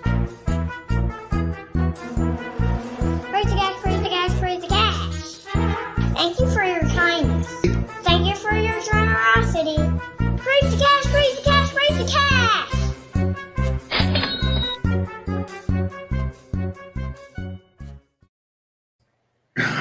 David Wilcock Hovergate is here and says, I predict you will all continue to mock me. Well, that would be one prediction that he might actually get right? But let's continue on with this shit show. January and February of 2000, that I had a dream that I was the father of anti-gravity, that I even have any documentation about it. But I do have that documentation. And you know how I'm sure, I'm absolutely sure and convinced? Listen, there's one way that I'm absolutely sure and absolutely convinced that David Wilcock is never going to produce a hover car. It's because he's saying that he's predicting, or it was predicted that he would be the father of anti-gravity. Considering all his other prophecies all fail, him saying that he's going to be the father of anti-gravity is surefire proof to me that he never will, because none of his predictions come true. But the angels are telling him he's going to be the father of anti-gravity. And again, everything I was doing, I was uploading it onto the internet. So all of the readings I did in 1999, or almost all of them, are actually online, and you can go look them up. So then I see this thing about father of anti-gravity. And I'm thinking about that dream, and I'm like, wow, now I'm doing this aerospace company, and we're actually making that dream a reality. And I remember when they told me this and it didn't make any sense, and I started researching anti-gravity because I said, well, if there's any truth to this in the future, I at least ought to have some knowledge about anti-gravity. So that's when I started studying it. So now I go back and I am doing this anti-gravity project. Whether it works or not, I don't know yet. I'm taking the leap of faith. Whether he doesn't even know if it's going to work or not. Did you hear that? He just said, whether it works or not, I don't know. You're supposed to have a working prototype in 6 or 7 months, bro. And you took all those people's money for a course teaching anti-gravity and free energy, telling them they'd be able to do it too. And somehow months after the course where you took everybody's money to teach anti-gravity, you don't even know if it works? I'm spending my money on a highly speculative investment, of course. But why not? I mean, I'd rather do that than just buy some huge house with all this space that I don't need. I mean, as it turns out, just heating 3,600 square feet here, I blew out my huge 500-gallon propane tank in 1 month. My next door neighbor says we have had one of the harshest winters ever up here. My snow, I was completely buried in the snow. I could not live stream. I had almost no internet access. Personal hotspot capped at 40 gig. Yeah, and maybe the genius with the 180 IQ should learn about something called zone heating. Because if he's living in a 3,500 square foot mansion, maybe it's not a good idea to heat the entire house, right? Just heat the rooms that you're in or that you're occupying. But somehow, he's heating an entire 3,500 square foot mansion that only he is living in. Gigabytes a month, and they shame you to death for every penny of bandwidth that you start using over 40 gigabytes. They're sending you emails like there's an emergency going on. Oh my God, you're at 76 gigabytes. Holy crap. It just drove me crazy. So thank God I got my internet back. And thank God I'm able to get this peace meditation out.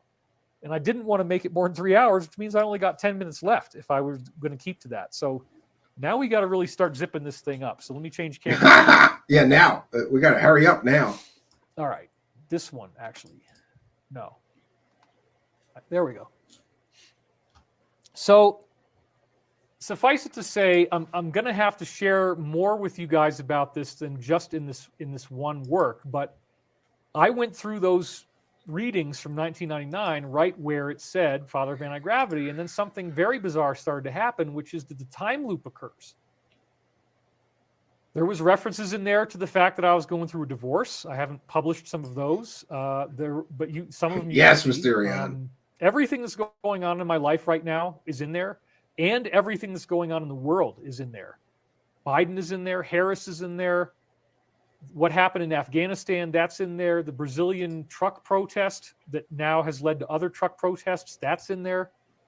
COVID is in there very extensively. The V's are in there very extensively. Injections. I mean, so at the time that I did these videos, they were telling us the negative is going to be defeated. Of course he did. COVID's going to stop. It's all going to go away.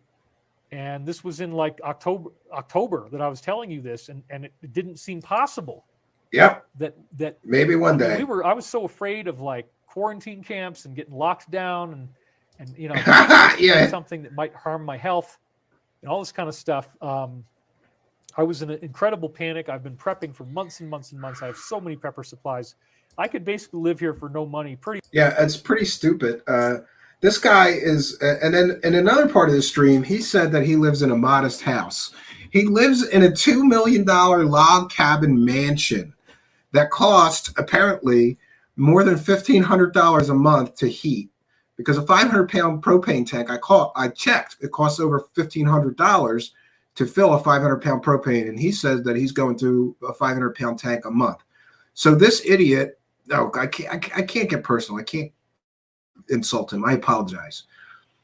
This man is spending $1,500 a month to heat a $2 million, 3,500 square foot mansion that only he is living in. That should tell you something about his ego and about his claims of having a 180 IQ and being smarter than Einstein, right? And apparently he's in a money crunch because he's even thanking super chatters through this and everything. And he talks about how he really needs money because he's got a huge tax bill from last year. Amazing. The ego on this guy. Pretty much forever at this point, I think. So literally, if I didn't mind, hunting, but that's technically illegal. So you wouldn't do that unless it was a very, very serious situation. And I checked, I don't know, he's talking about hunting being illegal. His home is in Colorado, where hunting is certainly legal, but there's guidelines and hunting seasons, and you have to get a license to be a hunter. But it's not illegal, so I don't know where he gets this crap from. At least around here, it's illegal. But in an environment like that, I don't know if anybody's going to be too worried about finding you for, finding some game on your land or something. But anyway, these prophecies that I came out with in October, they were very confident. They were very bold. They said, don't worry about it. It's all going to be fine. And the more of you who believe this, the faster it's going to turn around. Well, look at what's happened, folks. I think historically that the Rogan Malone interview is going to go down at a point where an avuncular father figure comes forward, basically tells everybody they're. This is a good point. The father of free energy is crying because it costs too much to heat his house. Why doesn't he just hook up a free energy device and heat his house with that? Because the energy is free from a free energy device. You shouldn't have to spend $1,500 a month.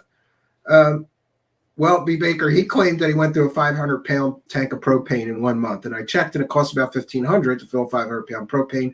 I don't know, but I do think Connor Brady, good point. Father of free energy can't heat his house. Really, it doesn't make any. It contradicts himself all the time. But that's a good point. If he's the father of anti-gravity and free energy, he should be able to heat his house with one of those devices. Under mass hypnosis, and makes it okay to believe that yes, your government is lying to you and the whole world is a big freaking mind job set up to harm you. Well, that's where everybody's processing. That's why there's just millions and millions and millions and millions of people out on the streets all over the world right now. And everything has been stopped.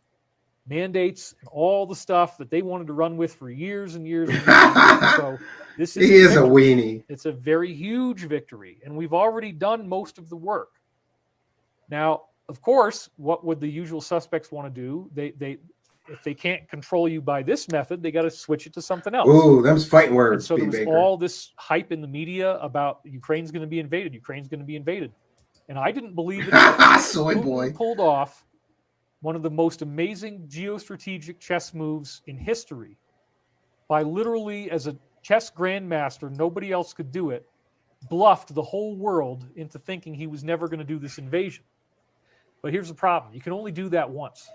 You can only do that once. And so what we have actually seen already is that World War III is not happening.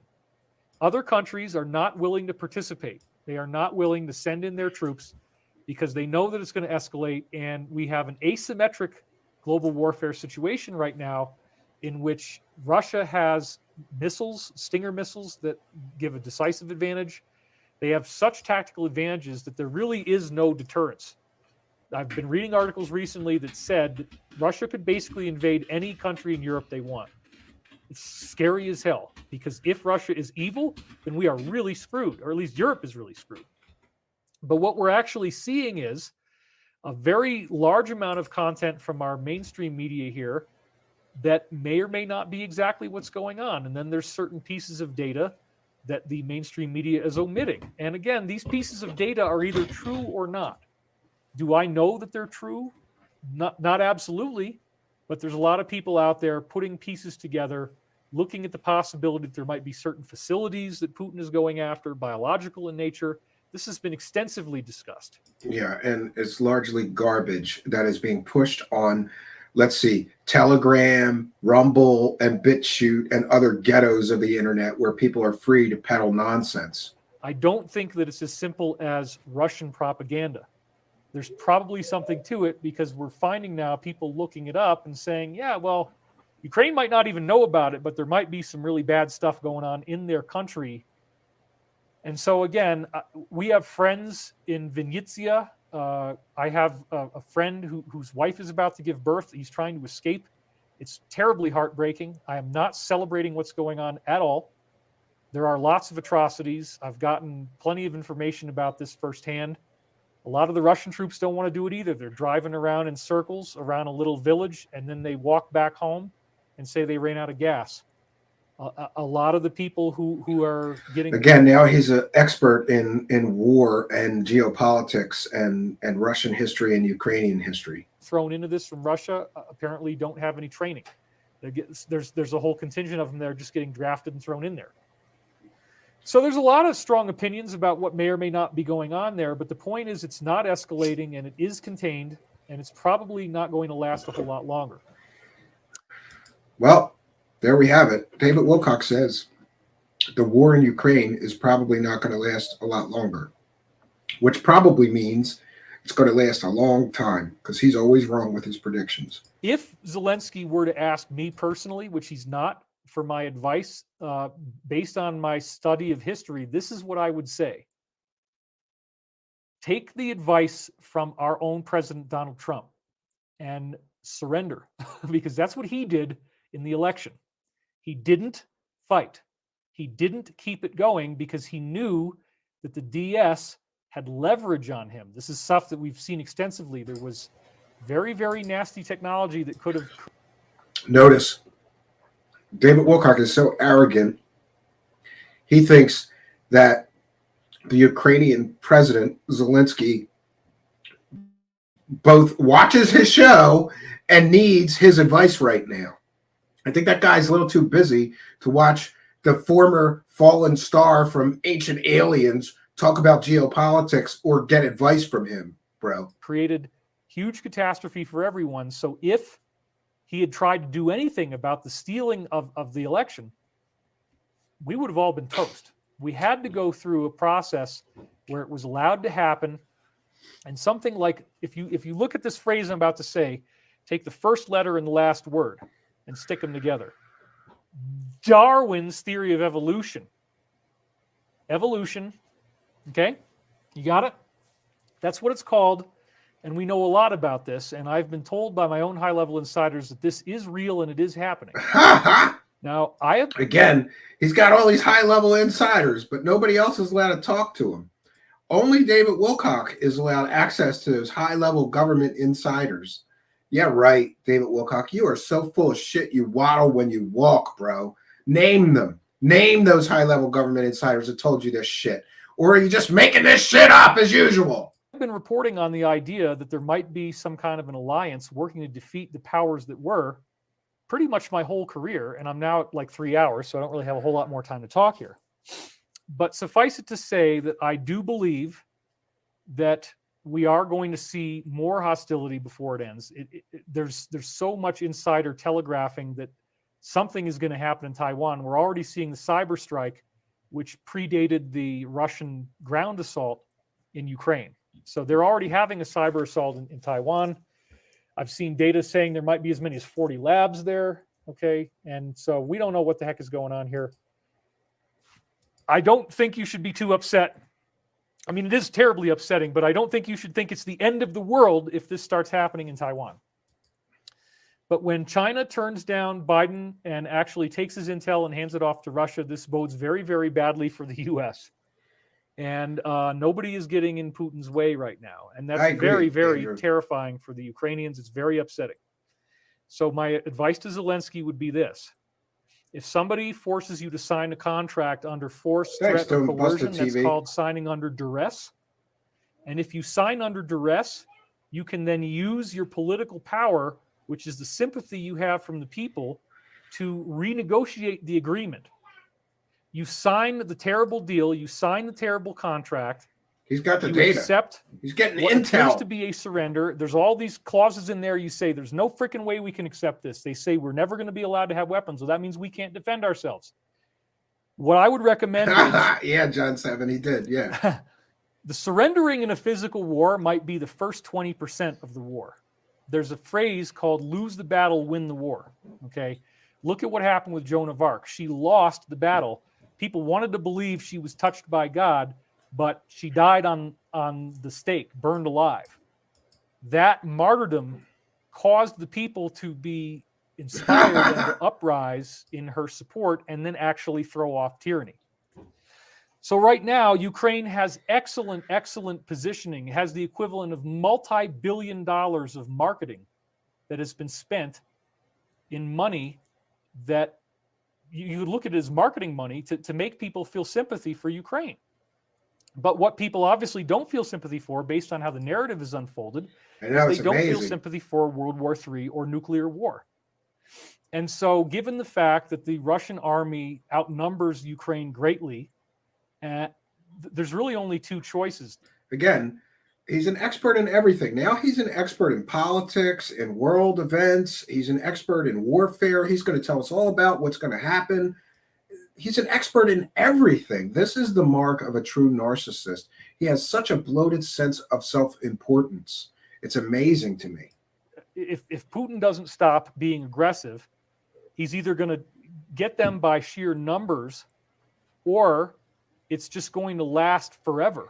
It's just going to be this prolonged thing like Afghanistan, in which case nobody wants to live in Ukraine.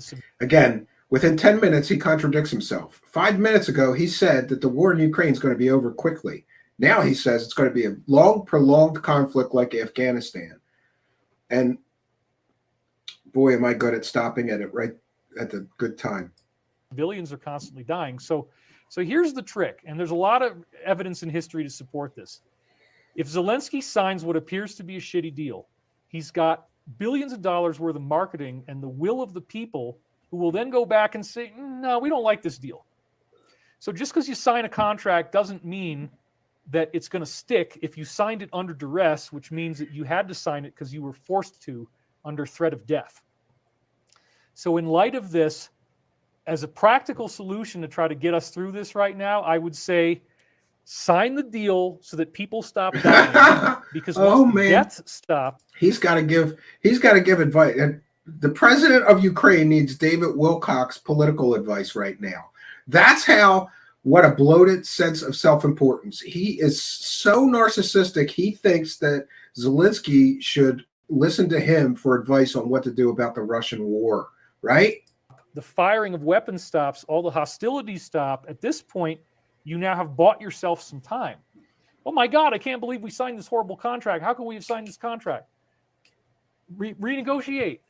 You know what? The changes that are going to happen in the world, if we are right, and I totally believe we are, and the hey Zelensky, just sign the deal and then break it, right? Yeah, that's good advice, because the Russians won't just reinvade when he breaks a deal with them. Prophecies are saying this. These bad guys are going to be defeated. So Putin has basically destroyed all of his political credibility by what he's done here. And so there better be a good reason for it that we find out pretty soon, or else none of this makes any sense at all.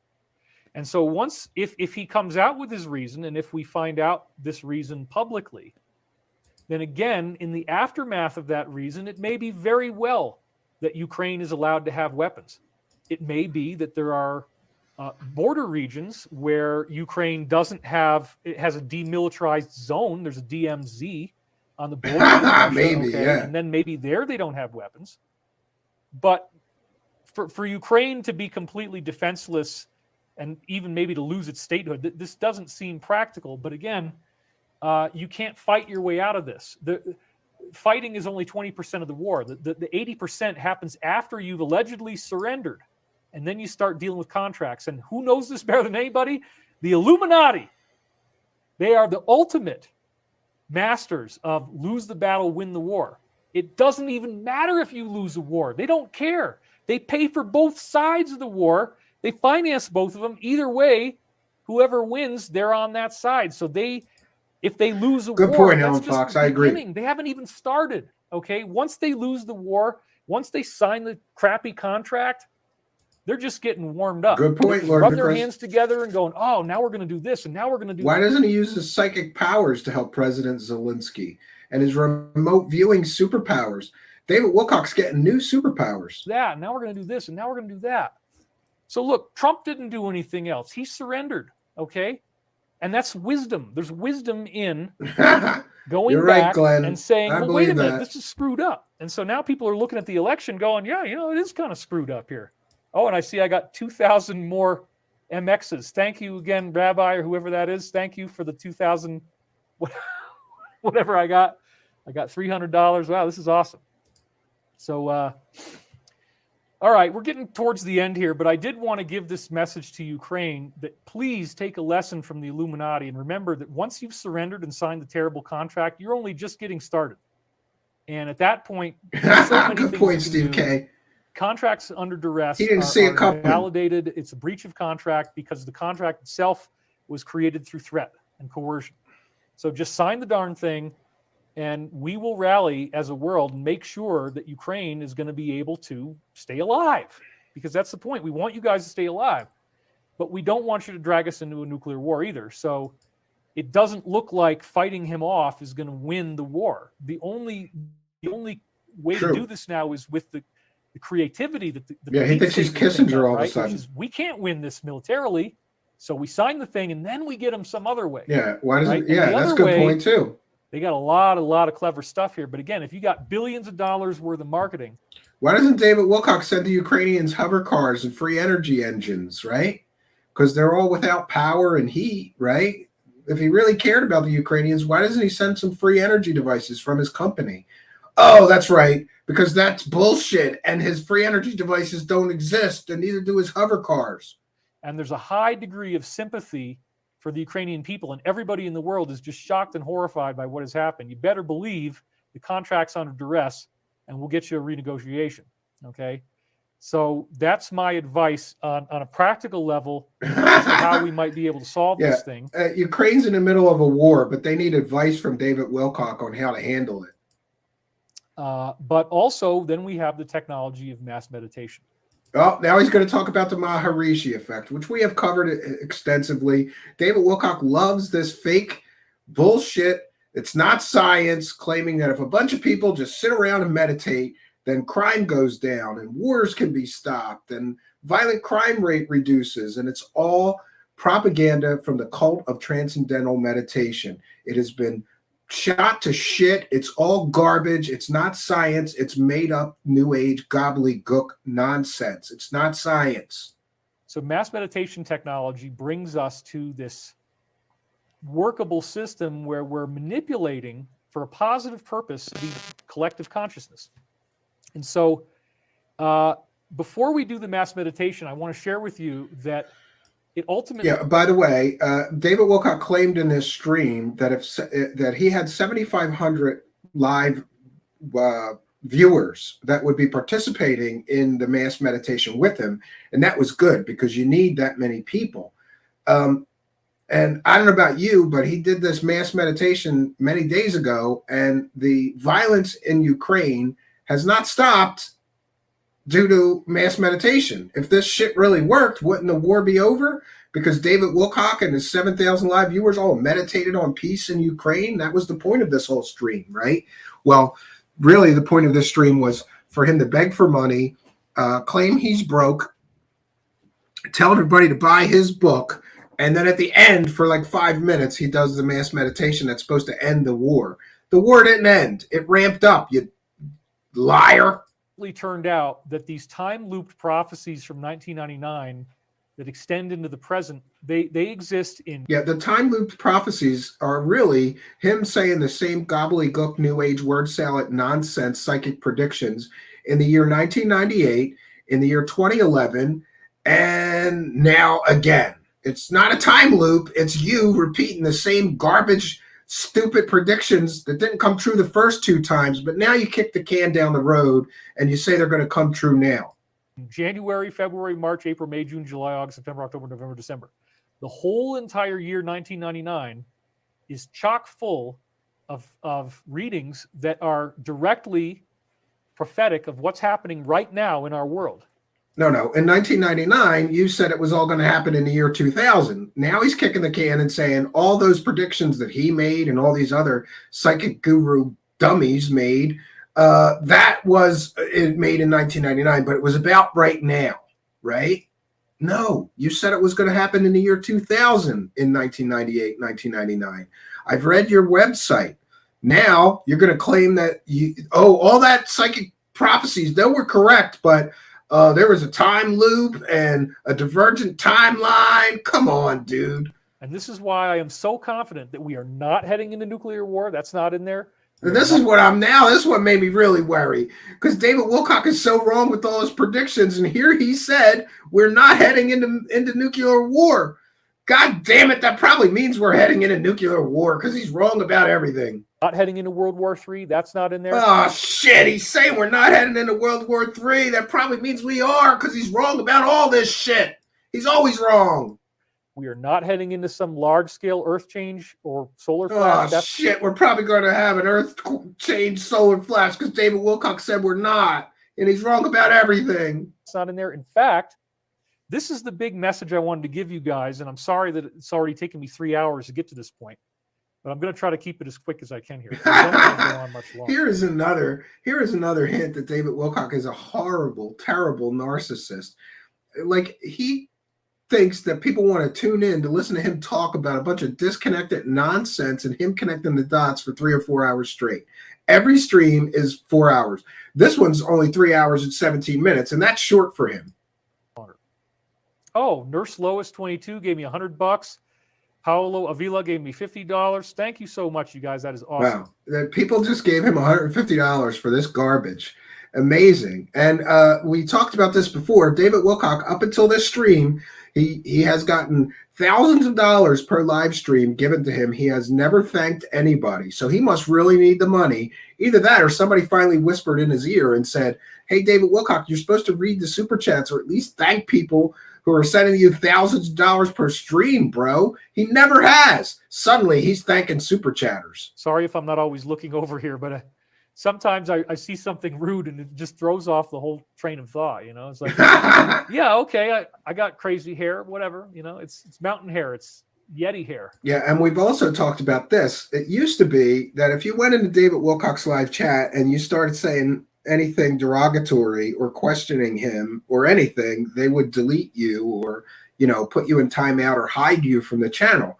This stream had more people saying nasty shit to him than it had people saying good shit to him. And I don't know, I was happy to see that. I guess because his wife or somebody isn't there to delete all the negative comments, he's got to let him go now.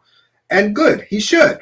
He should have to. The people in the live chat should be able to talk openly about whatever he's streaming about and not be censored.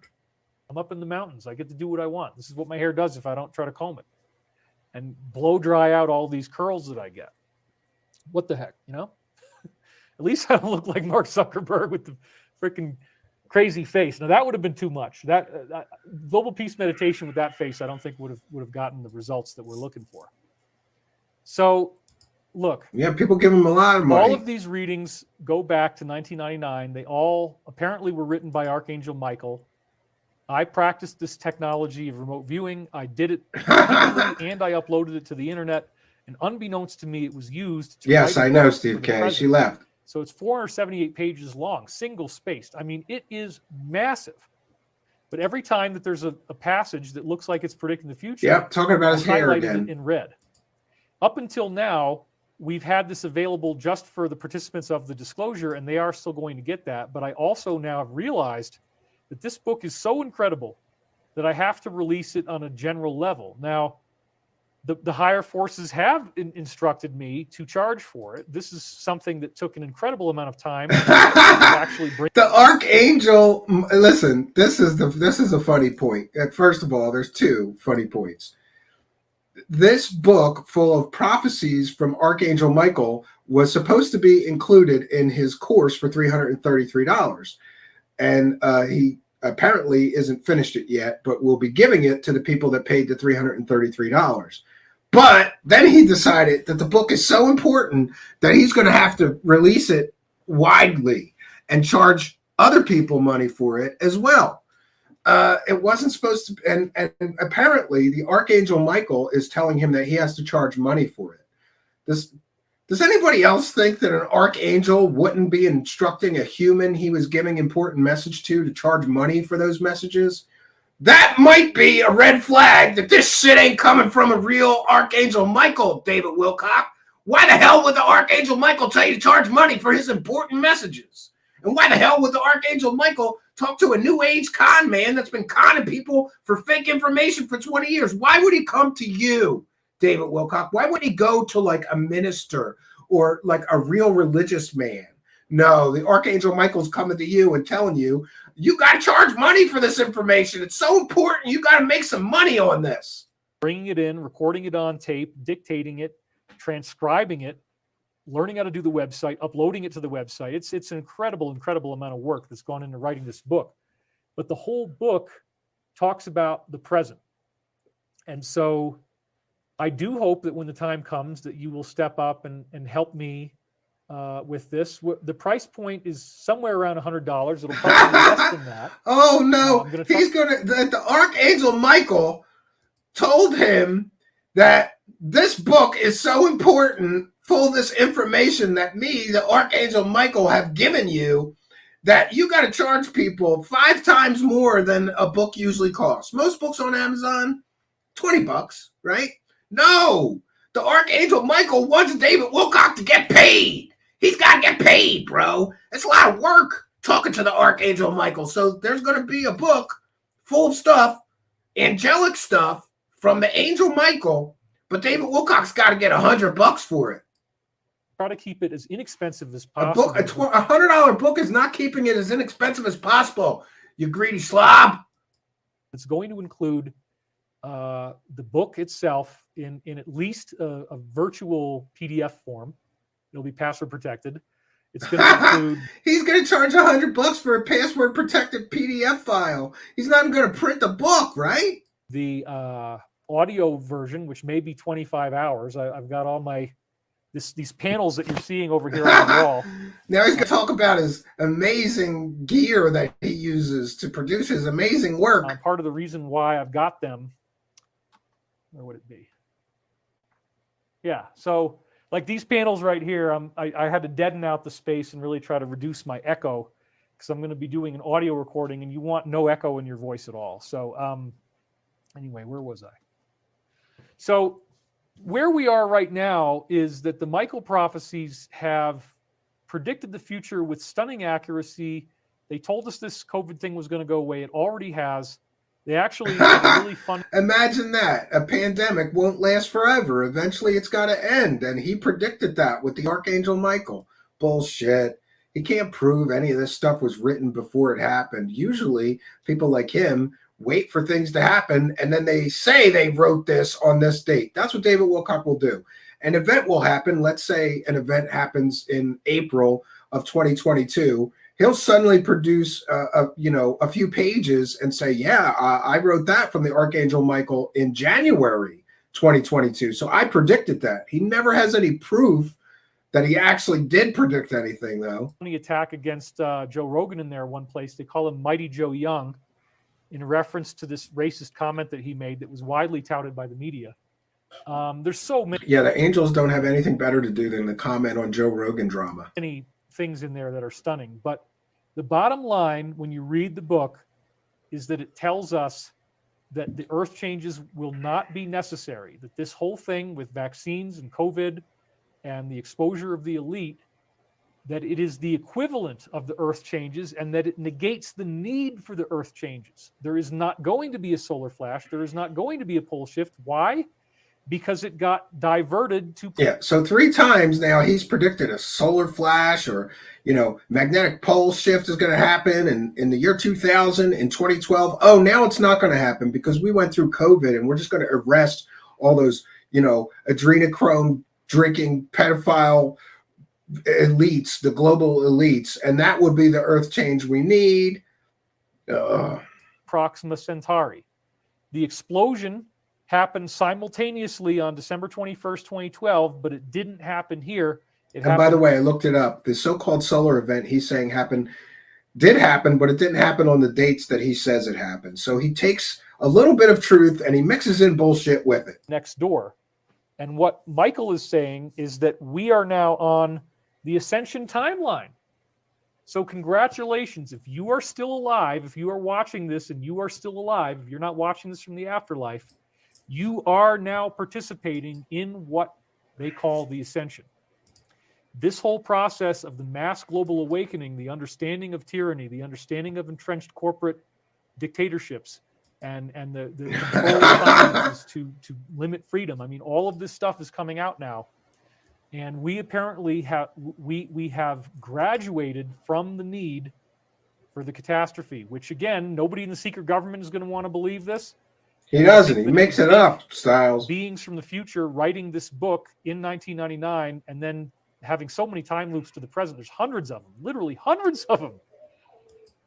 So yeah, when you read it, you're going to have a lot of fun and it's going to be amazing. And probably most people are going to want to listen to it. So I'm getting really close now to having this product ready to go. Hopefully we'll have it ready within a couple weeks. Cause I mean, the Taiwan thing is probably going to happen before I can get it out, but we are looking at a big transitional jump that's going to happen in the immediate term here, which probably is going to be some kind of...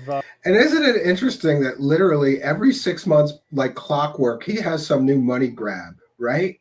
Like it was 5 months ago, I think, that he started selling this disclosure course. And 5 or 6 months before that, he was selling this Awakening in the Dream book. And now, about 5 or 6 months later, he's going to be selling the Archangel Michael book. Isn't it convenient? Every 6 months, he gets a new big money grab. Why get a real job, David Wilcock? Just keep scamming people for fake information. It doesn't matter if it comes from, I don't know, the Law of One, or a senile old man, or a fallen down drunk that claims he autopsied aliens, or a narcissistic psychopath in the form of Corey Good that claims he was in a secret space program. It doesn't matter if you use court-martialed child molesters to sell people fake information. As long as every 6 months you have a new treasure trove of fake information. Now he's going to sell you fake information from the Archangel Michael. And to me, unless he can prove, without a doubt, I guess he'd have to get the Pope to sign off on it, that the information actually comes from the Archangel Michael, then that's consumer fraud to me. Prove it. Prove it comes from the Archangel Michael, David Wilcock. You can't. Trials where people are being publicly accused of... Here we go with the mass arrests and the military tribunals and the trials. 20 years he's been saying that's going to happen. It never has. Things in courts and being found guilty. And it's going to be much, much bigger than we thought. And then afterwards is where we get a huge burst of prosperity. All the stolen money is released and all this suppressed technology is released. So yes, right now it's those goddamn pedophile elites that are, harvesting adrenochrome from children and all that. All those people are going to get arrested. And then David Wilcock is going to release free energy and hover cars, and we're all going to ascend. We've reached the age of ascension. Hey, David Wilcock, why is it that you were selling courses on ascension, 3-4 years ago? If ascension's going to happen now, why did you take all those people's money for ascension back years ago? Why didn't you wait until ascension was actually upon us to start taking money to teach people how to ascend, right? And is that information still relevant to the new ascension event that you're claiming? Because this is the third time, nearest that I can remember, fourth time really. In 1998, we were supposed to ascend. That didn't happen. In 2012, we were supposed to ascend. That didn't happen. In 2020, you were selling courses on ascension and nothing happened. And now you're saying now I was wrong those first 4 times. Now we're reaching the age of ascension. Tragic. It's terrifying what's happening in Ukraine. If it happens in Taiwan, it's going to be just as traumatic. It's going to be just as terrifying. It's going to make us think this is the end of the world. That's not what the book says, folks. The book says we're going to be fine. The book says these people are going to be arrested. And the book says that as a result of us doing this, that we don't need to all die off. I'm pretty sure that he's wrong about everything that he just said, because he's been wrong about everything he's ever said. So that has me a little worried about World War III and nuclear war, because he said that's not going to happen. And he's always wrong. Maybe I should start building a bomb shelter. but I don't really have to build a bomb shelter because David Wilcock's going to start 3D printing concrete bomb shelters and selling them with his new company. So I guess you'll be able to go to it's one-stop shopping. You'll be able to go to David Wilcock and get a concrete bomb shelter that's 3D printed. You'll be able to get a free energy device and a hover car. All very soon, folks. And a book from Archangel Michael. Amazing. And again, I don't believe that everybody who took one of these injections is going to die either, because I talked about pyramid technology and all this amazing stuff that we have. So even if this thing is literally liquefied your organs, we may be able to play some laser light into your organs and regrow them, just like we did in the rat. Such bullshit. With the pancreas. And if it's good enough for a rat, why isn't it good enough for you? All right. Well, let's go ahead and let's get this. Yenis said, "Did you lose weight? You were on fire." Right on. So thank you. I did lose weight. I'm actually in the best shape of my entire life. My body looks amazing. I even thought about, like, if I wanted to choose other ways to market the David Wilcock brand, I certainly could do it with muscles as well right now. But that's awesome. I mean, oh yeah. People will pay money to see David Wilcock's muscles. This is ridiculous. I'm up here at 8,600 feet, shoveling snow constantly, eating an incredibly clean diet. I discovered that sauteed onions, which Michael was telling me to eat sauteed onions, and then I hear the Mike I was talking about before on the air saying that that's one of the best natural sources for quercetin. And quercetin. The Archangel Michael doesn't have anything better to do than to communicate to David Wilcock that he should be eating fried onions because it's good for your health. Sure, David Wilcock. That sounds like totally plausible. And is this substance that allows you to uptake zinc properly, which then prevents you from getting sick. So Michael had already guided me to eat a quarter of a sauteed onion with every meal, because I have breakfast, which is eggs and sausage, and then dinner I have a protein meal. So in both of those cases, I'm having a quarter of a sauteed onion, and you saute it enough to get the terpenes, so it tastes really nice. So that's a great natural remedy. It's nothing. Oh yeah, just eat onions and you'll be healthy. In the meantime, this technology of mass meditation is really what I want to use. And it turns out right now we have 7,371 concurrent viewers, which is 371 more than we need. Yeah, talk about shit breath. Because it takes 7,000. Maybe that's why his wife left him, because he has dragon breath. Let's see if we can make something good happen for planet Earth here. Yeah, and listen, I just want to say this. The entire proof that this Maharishi effect is bullshit is, if it really worked like David Wilcock is saying that it worked, then him doing this peace meditation should have stopped the war. And this was a week ago. There's still a war going on. This meditation nonsense, let's all meditate on peace to stop a war, doesn't do shit. Sorry, that's not how any of this works. This is not how this works, David Wilcock. It's not how any of this shit works. Flat on the floor. Close your eyes. Take a nice deep breath. Oh no. Just let it all go.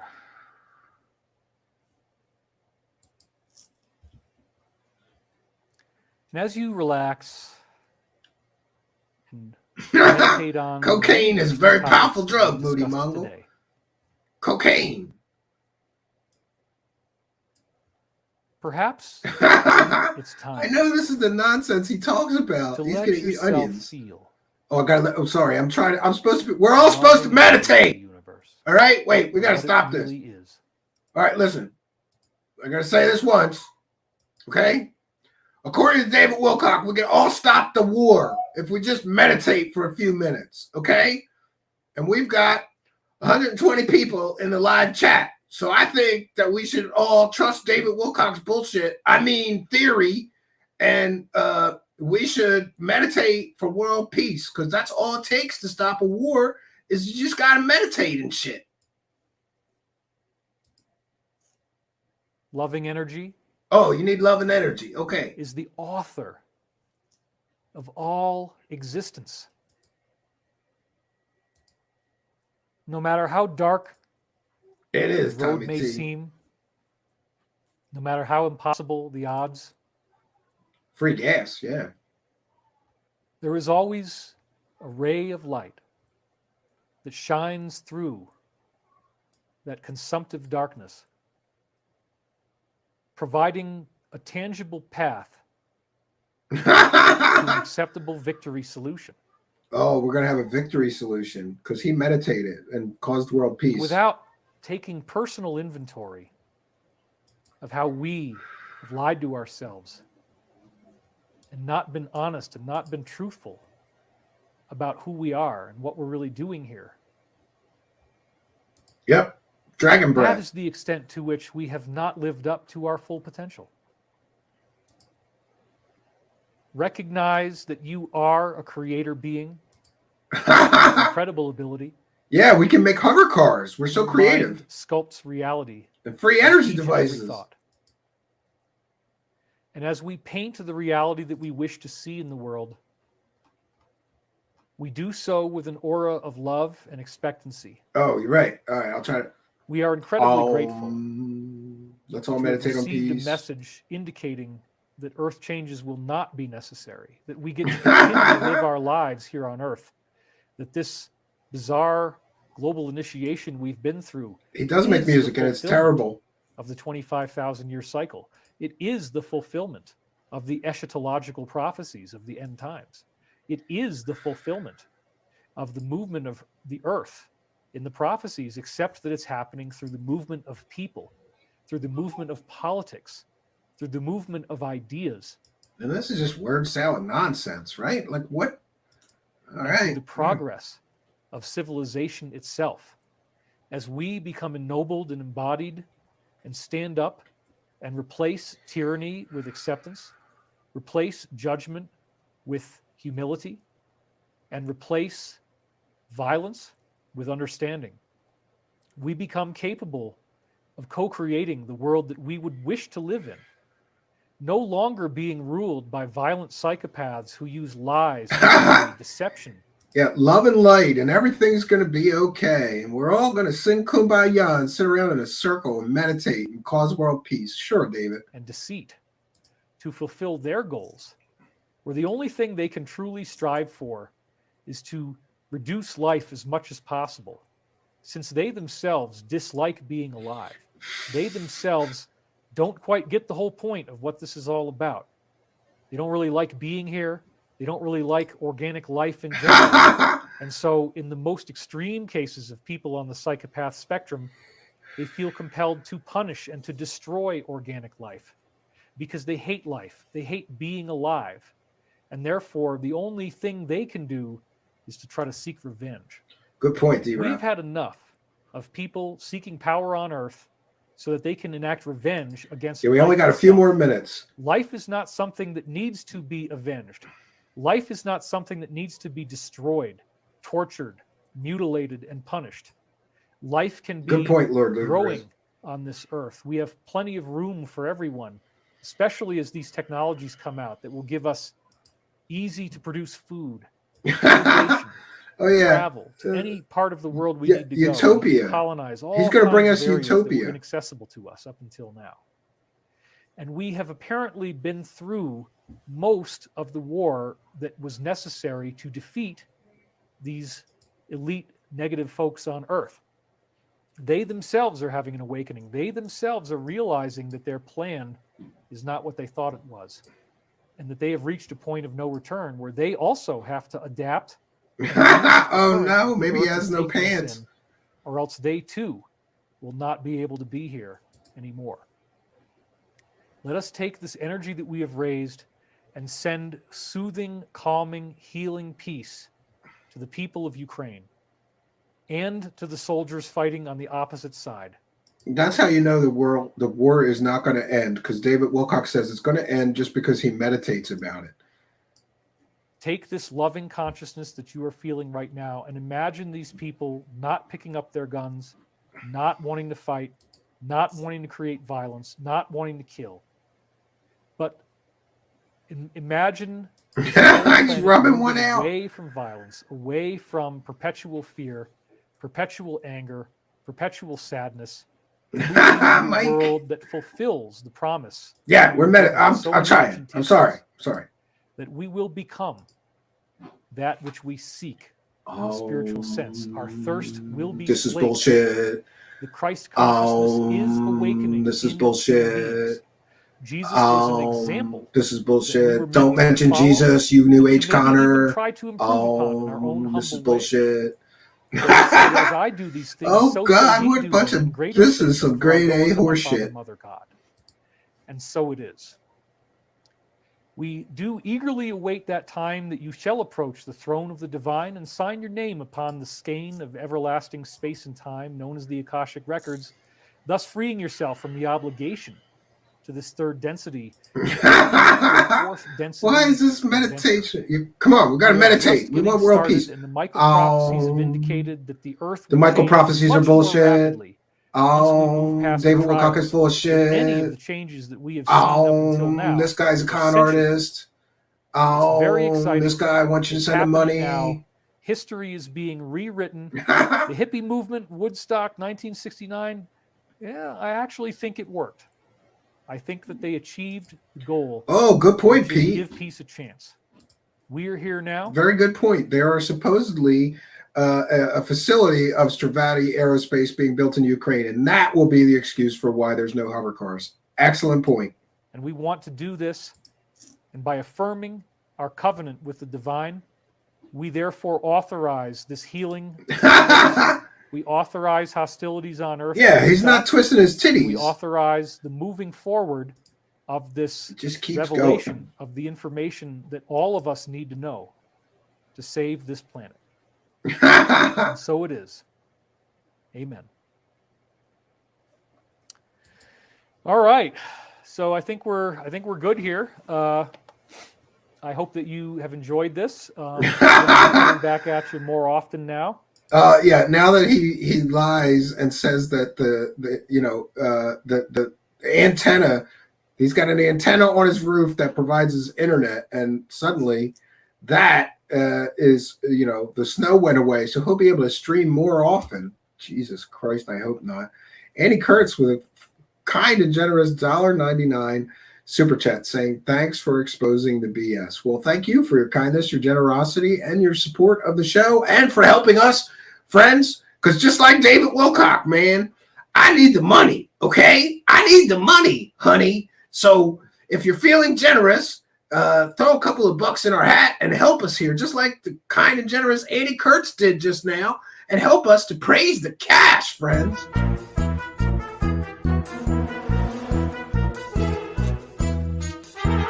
You're watching Truthseekers. Praise the cash, praise the cash.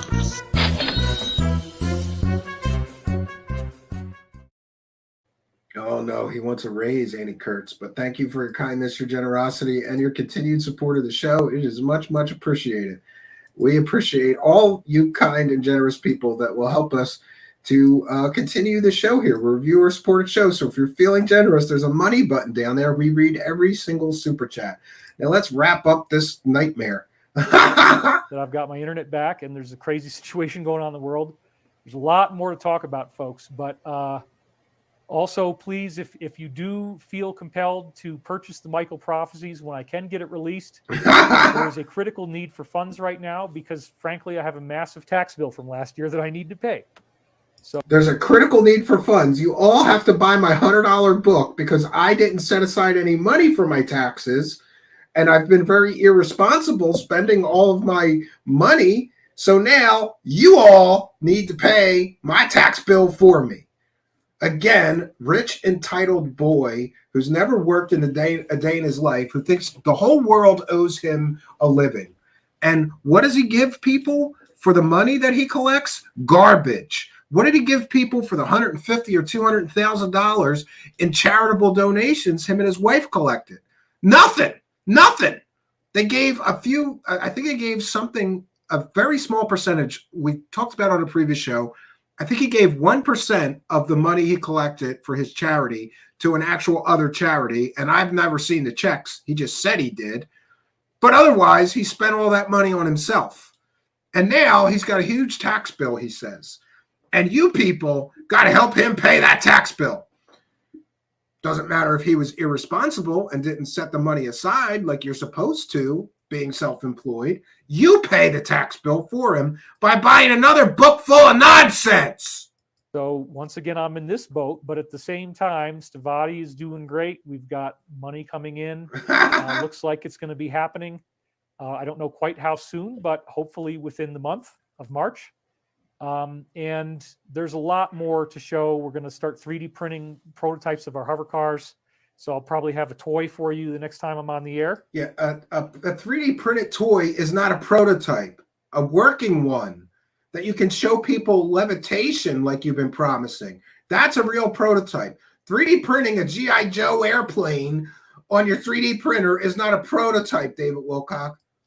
And there's a lot of really cool stuff to look forward to. Yeah, we're all going to get free energy devices and hover cars in just about 6 or 7 months now, according to David Wilcock.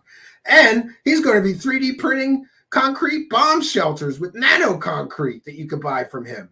And his company's doing great, and they've got all this money coming in, even though they've never produced a single product ever in 20 plus years. I am not worried about what's going on. I encourage you to be as confident and relaxed as possible. And I will see you on the next show. I am David Wilcock. Thank you for watching. At some point, it has to end. And did you notice that I set this to 17 here? It's exactly 17. All right, folks, that's all I. Good day. All right. We made it. We made it. God damn it. We made it through this shit show. Another successful run through 3 hours of David Wilcock dribble. I got to tell you, this was a rough one. You know, sometimes he talks about things that at least interest me a little bit. But this gobbledygook bunch of disconnected nonsense this time, well, it's usually a gobbledygook disconnected nonsense, but it was unusually bad this time, right? All right, well, we'll take some comments and questions. Lord Ludicrous says they are going to sell crazy, overpriced 3D toy cars and selling them more merch. Yeah, I thought about that. What if he takes one of those 3D printed toys, Lord Ludicrous, and he just puts magnets on the bottom of it? Did you ever see? I have one. There is a UFO, like a flying saucer you could get, and it comes on a base, and it's a magnet in the base and an opposing magnet in the bottom of the UFO, and you put it on top, and it appears to float. That's what I think he's going to produce, stupid desk toys like that, if anything. I don't even think he's going to get that far. D-Box says, fun ripping on Wilcox, though. Well, yeah, it's Friday night. We got to try to have a good time, right? And speaking of that, we should take a short musical break because I have, I'm looking to see what music that I have available here. Yeah, okay. Well, we have the band Bong with our song Those Who Pray. So we're going to take a short musical break here, and when I return, we'll read any remaining super chats. So if you're feeling generous, hit that money button, write whatever message you like, and we will shout it out and thank you for your kindness, your generosity, and your support after we return from a short break. And if you have comments or questions for me, something you want me to share on the screen, please put it in all capital letters. And when we return, we'll have a short discussion about this entire run through David Wilcock's Wacky World of Wilcock, right? We'll be right back, friends.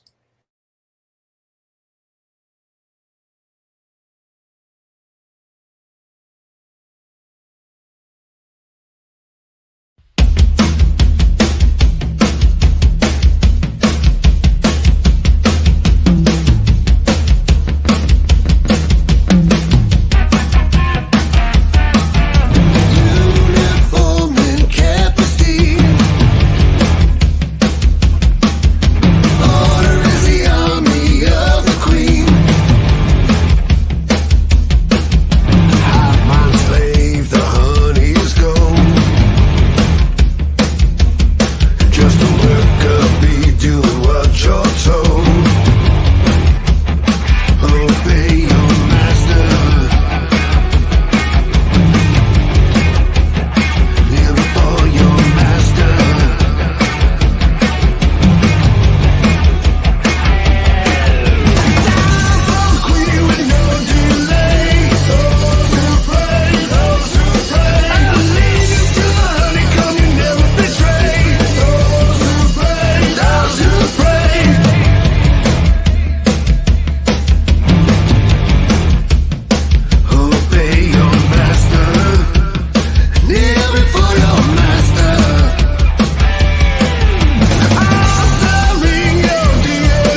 20 years ago, they had cows that produced human milk.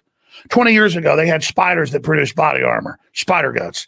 Okay. They have human animal hybrids 30 years ago. They've got giant human tissue farms. And that's where you lose me. Bullshit. Seriously? That's it right there.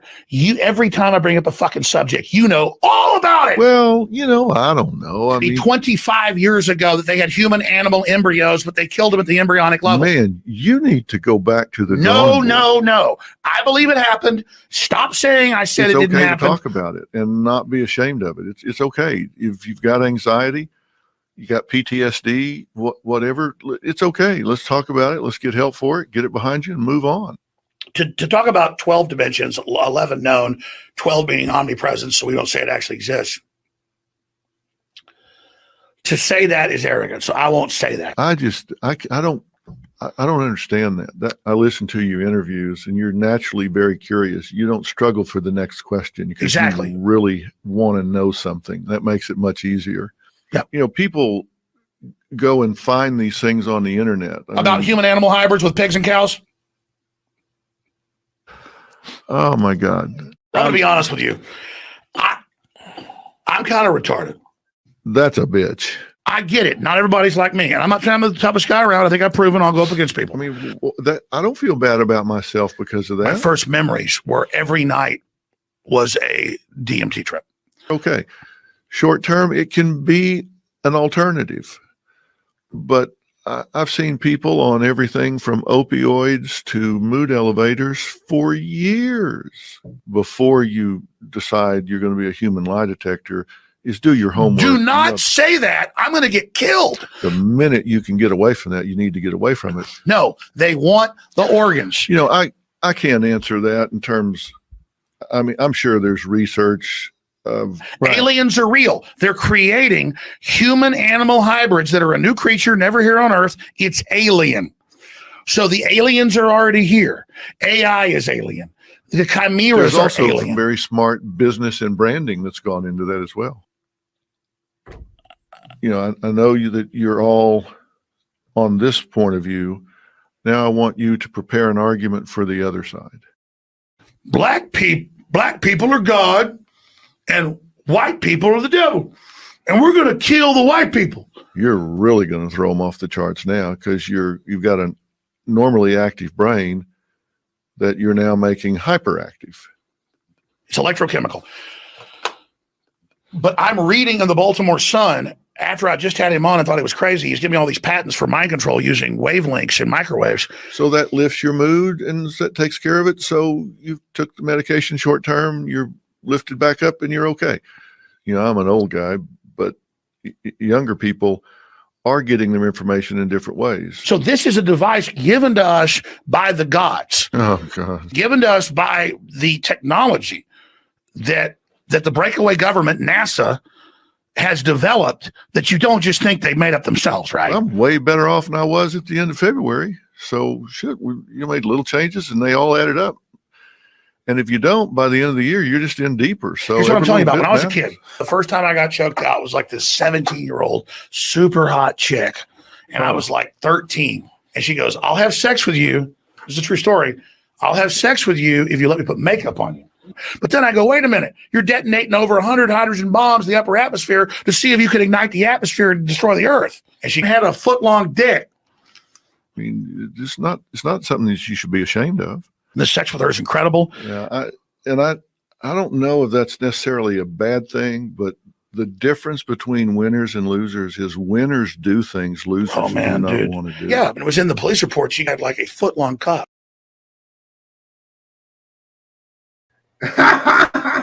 Welcome back, friends. And for those that have asked, that's not a real, that's a mashup of two different appearances.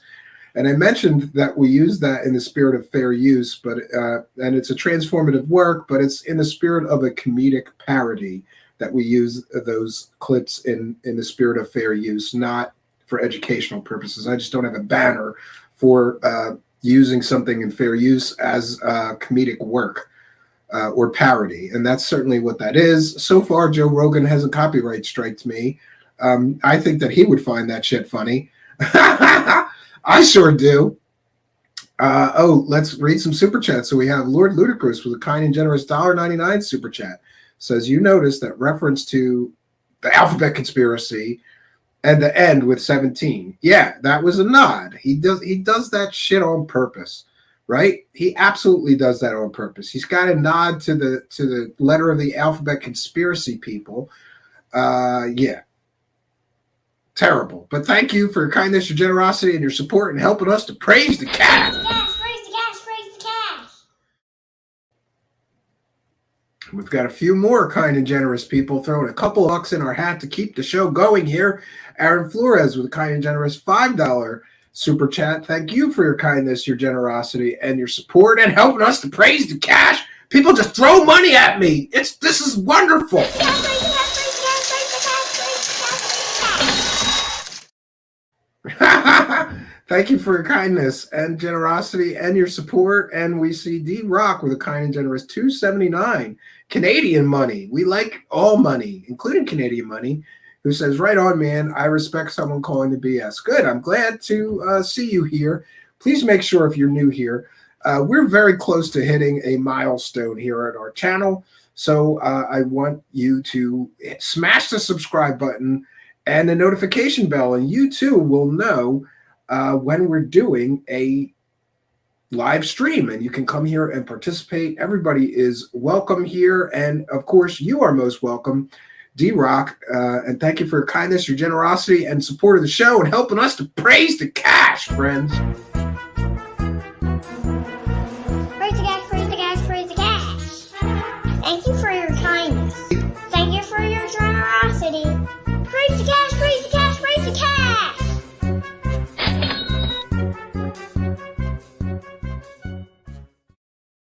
Thank you very much. And now we'll see if we have any more. I think that's it for the super chats. We will take some comments and questions from the live chat. I'm just glad, to be honest with you, that we make it through. Stephen Maroney is over in the Facebook live stream feed and left a comment. Mr. Cambian, M Secret, etc. Great stuff to call them out. Thank you for your kind comment. Wild Ascension, I could talk to you offline about that. And yeah, that's a great edit. I thought that was just wonderful. And I want to thank Wild Ascension for contributing one of the David Wilcock mashups that we started the show with. I don't have time to do them all. I did one, she did the other one, and I did the Wacky World of Wilcock song, which we'll end the stream here with. Steve K. No, he's 18. He's got his work papers and everything. Do you know, Steve K., that another show host, the same idiot show host that doxed me later, started all this shit about me using my son, saying that it was illegal for me to use clips of my son in an adult show. But it turns out that, people like Jimmy Kimmel, Conan O'Brien, and other late night show hosts use children on their shows. You can't expose a child to adult things. He's in a room. He doesn't even know what goes on the show. We film him. He wants to help with the show. He's my son. I support that. And besides that, I need all the help I can get here. And if a little 5-year-old cash clown wants to help me to praise the cash, then who the hell is some other show host to say that's illegal when it's not? The guy started all this drama over that. What a piece of shit that guy is, right? NC says his meditation didn't even really seem like a guided meditation. He was kind of just summarizing everything he talked about really fast. Then he's like, okay, awesome, we did it. You're right. He achieved world peace by just meditating for like 6 minutes on a live stream, right? Lord Ludicrous says, you made it, done until David's next masterpiece. Oh, God, I hope he's got to give me a few weeks. I can't deal with David Wilcock bullshit like too close together. There was a while there where he was streaming a lot, and it was rough trying to keep up. I had to skip some and whatever. We couldn't do them all, right? Yes, Mike Gamboli says, great mashup, Wild. Yeah, and go over to Wild Ascension YouTube channel and subscribe. And also, I want to thank Bong, the band Bong, who I'm now a fan of. I checked out their YouTube channel, and I'm sorry I'm a terrible show host. I didn't put the link to their YouTube channel in the description, but here's the best way. You can find Bong. Just go on the YouTube search bar. If you want to find this band, Bong, who was our musical guest tonight, because I'm a slouch and I didn't put it in the description, I apologize. And search for Bong, B-O-N-G, and then Destroy All Humans. That's one of their other songs. And you'll find their channel full of music and other stuff for you to enjoy. I certainly enjoy them, and I want to thank them for lending me some music and being our musical guest here. They're fans of the show. I'm fans of their band now. So go over there and support them. Stephen, loved seeing and hearing from you the other day on Griftbusters. Really good. Thanks, Dot Tester, and I'm glad you found your way over here. Please be sure to hit that subscribe button if you're coming here from another show. We did another guest spot over at Ollie from Alien Addicts show. So we welcome any newcomers from Alien Addicts following that have followed us over here. I really appreciate it. And I want to take a moment to remind you, if you're listening in audio podcast land, you're missing half the fun. Because although we appreciate you listening in audio podcast land, you're hearing replays. We tape all the audio podcasts here live on Facebook, YouTube, and Twitter. And we have this great interactive live chat. You are most welcome here. So if you're listening in audio podcast land, please do go on over to YouTube. Put Truthseekers, one word, in the search bar. Look for me, the strange guy with the sunglasses. I'm your host, Stephen Cambion. Go to that channel. Smash the subscribe button, hit the notification bell, and you too will know when we're doing a live taping. Don't just listen to the show. Don't just watch the show. Come here and be a part of the show. You are most welcome. And here we have another kind and generous $10 super chat from Steve K. Thank you for your kindness, your generosity, and your support of the show. It is much, much appreciated. Thank you for helping us, Steve K, for praising the cash, friends. Praise the cash, praise the cash, praise the cash.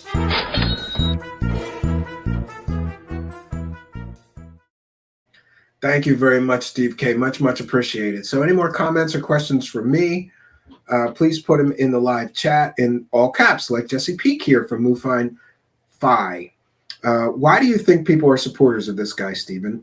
Well, I've thought a lot about the psychological implications of David Wilcock. Who would follow him? Who would send him large amounts of money? Now, we saw somebody send him 2,000 MX several times during his stream. That's $100. People are sending him $100 super chats at a time. And I think it's because he gives people hopium, right? Oh, the world's terrible, but don't worry. Everything's going to be okay, because you heard him. The aliens are going to come and save us and take us off the planet before a worldwide catastrophic event destroys all of Earth, but only if you're one of the good people, right? They're going to leave the pricks on Earth. Or ascension is coming and the whole world's going to change. Or, let's see, we're all going to get superpowers. That's another one of his riffs.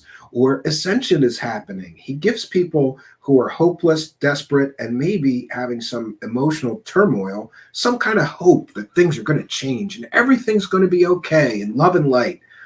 And I think that some people live in a state of delusional fantasy where all this alien stuff is absolutely real, and crash retrievals are real, and the aliens are visiting us, and the secret space program is real, and there's reptilian aliens fighting in space with the gray aliens, and he knows all about it. He is the arbiter of truth, and he's going to tell you all about it. And so I guess people get connected to it, and if he confirms their delusions, they like that, and they send him money. Other than that, I can't really think of a reason why anybody would support him with the level of nonsense that he pushes. It's literal garbage information. That's what he sends. He sends literal garbage information out into the universe, and he's a millionaire from this. Amazing. It makes me sad. It makes me think people really are that stupid, right? Do light bodies post-ascension even need hover cars still? Well, good point, Ed. See, I don't know why you would need a hover car if you got a light body and you could levitate on your own. Because he told us in 2012 we'd all get light bodies and we'd be able to levitate and telekinesis and all this other stuff, and none of that shit happened, right? Russian oligarchy in Wilcock super chat. Yeah, maybe. I love how he's a big fan of Putin. Oh, Putin. He pulled off like 5D chess, and he's a genius for how he did this. Like, he's a monster, you dumbass. NC, do you think David Wilcock is consciously lying, or do you think he believes his own information? I think he's very, very gullible and believes anything written on the internet is true. Mike Gamblee says 20 and back on crack. Yeah, I think crack might have had something to do with David Wilcock's experiences, but that's, or Corey Good's experiences, but that's my personal opinion and speculation, and I'm entitled to it. B. Baker, has his ex-wife talked any dirt about him? Well, not yet, but I'm going to try to get her as a guest on the show to dish. I know that's an asshole move, but I'm just that kind of an asshole, and I will certainly be contacting her and asking her to give a tell-all interview about David Wilcock, because she might be pissed off enough to do it, and I think that would be funny. I know that's an asshole thing to do. That really is an asshole thing to do, but I'm going to do it anyway. I don't think she's going to do it.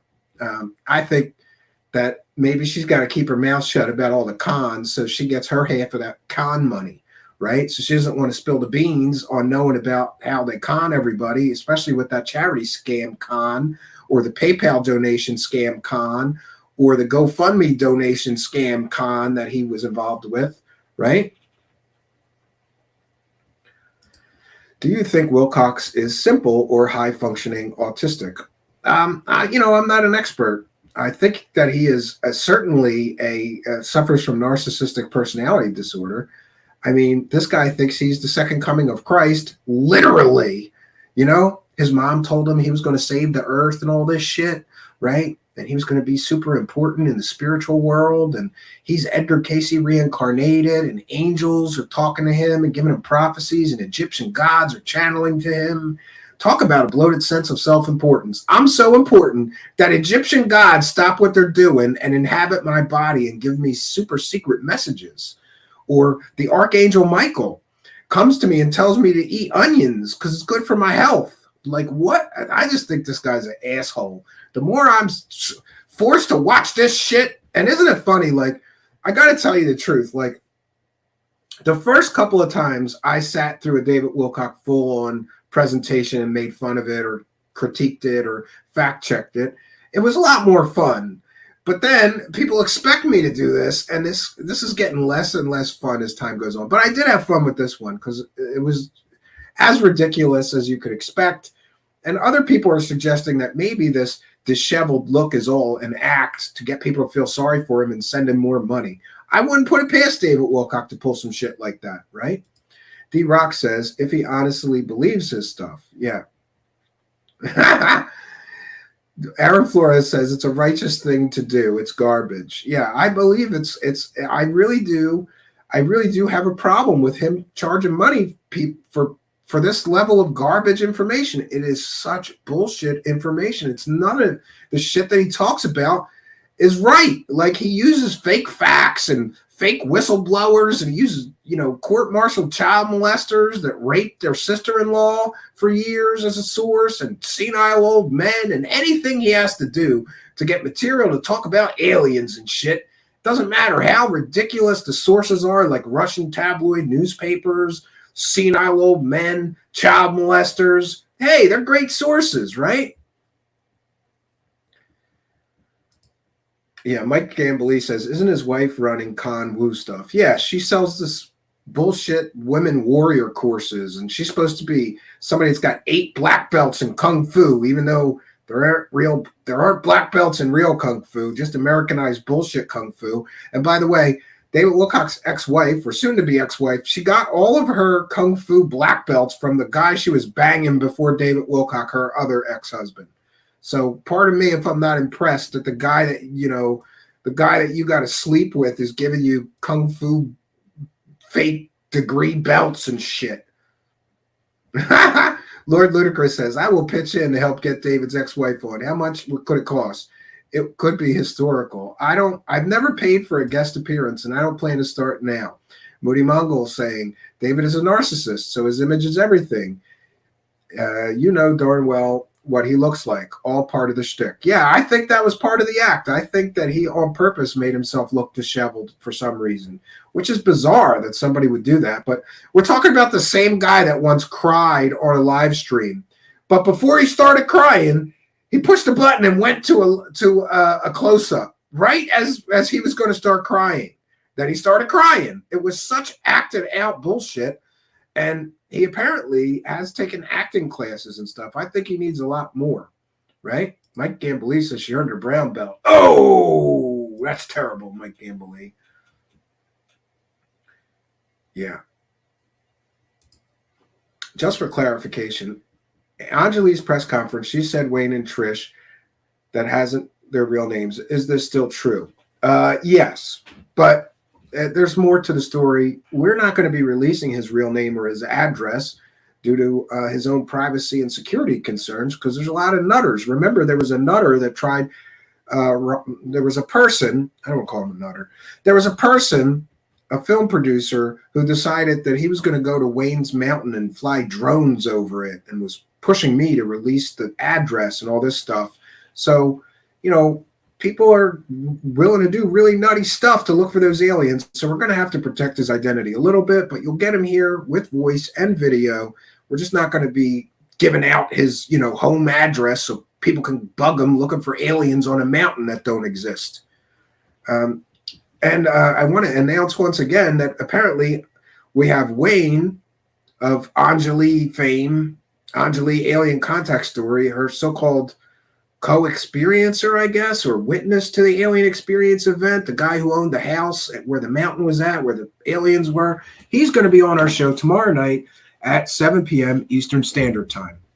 And then these guys are making me work overtime. So are you guys. On Sunday night this weekend at 7 p.m., we're going to have Anjali appear here doing an interview with, I guess she'll be disputing some of the things or talking about whatever things that this Wayne will be dropping new information about her alien experiences.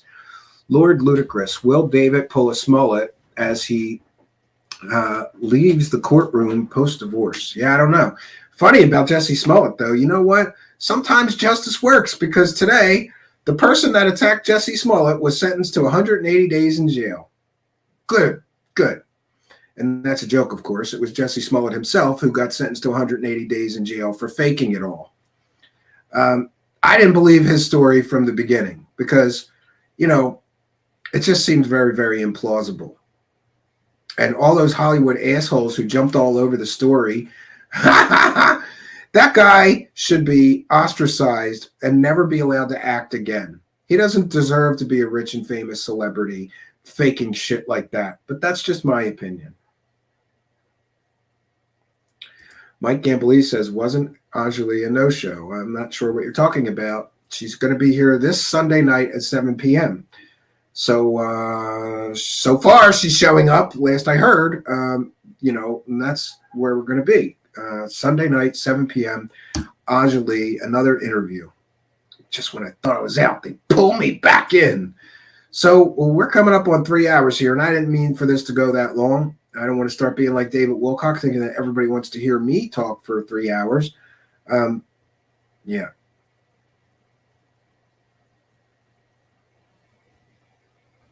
B. Baker says Smollett, although Kamala and Hillary are probably after him.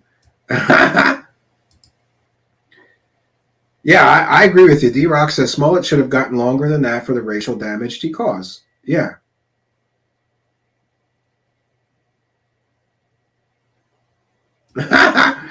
Lord Ludicrous says he will end up on The View or late night MSNBC. Yeah, they're going to let him work. It's going to blow over, and then he's going to get another TV series or something else. I don't think that's fair, but whatever. Lightfoot of Chicago will get her Klingons to help him. I'm not sure what that's about.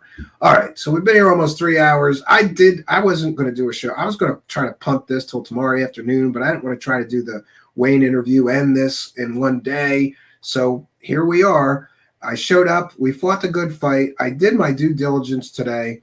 I want to thank each and every one of you kind and generous donators, benefactors, the PayPal donators. You can also send money through Cash App. It's Truthseekers Show. There's instructions to send PayPal donations. If we're not online, the best thing to do is send a PayPal donation, but add a note, and we read every single PayPal donation.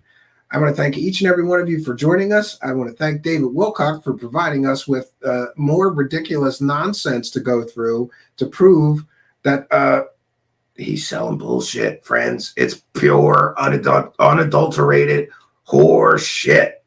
That's what he's pushing. Now he's going to have a book that costs $100 full of new bullshit that you can buy. Amazing.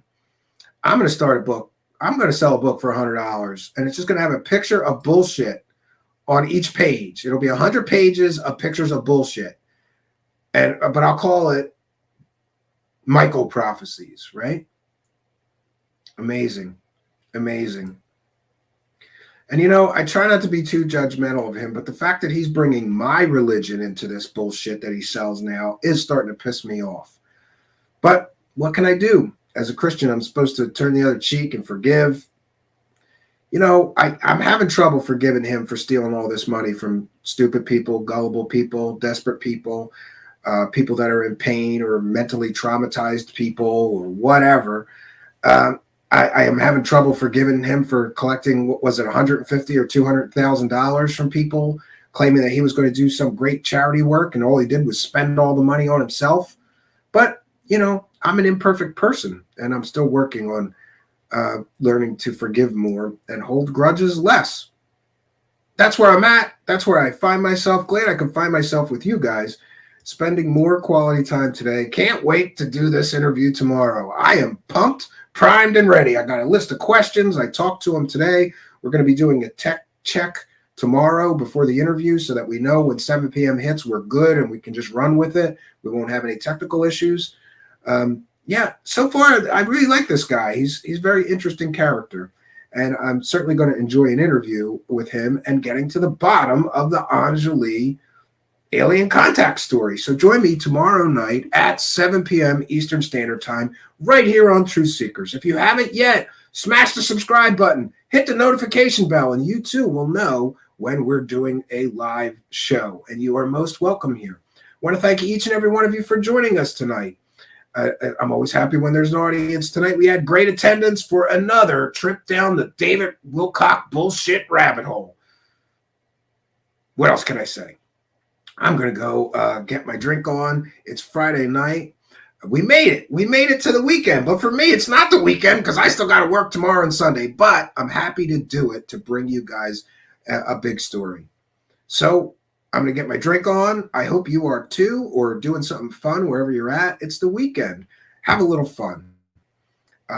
We'll be back tomorrow night at 7 p.m. And I want you here with me. That's a big show. Please come and support this Wayne interview. It was a big story. It kind of fell off when she didn't produce any proof and nothing new happened. But this is certainly something new because her so-called witness to these events is going to spill the beans tomorrow. He's going to tell his side of the story. You're not going to believe some of this. Amazing story he has to tell, and he's going to tell it right here on Truthseekers. I can't tell you how happy I am about that. And remember, we'll have her Sunday night at 7 p.m. as well. So until next time, friends, my name is Stephen Cambion. Good night, and God bless all of you. Even you, David Wilcock. Please get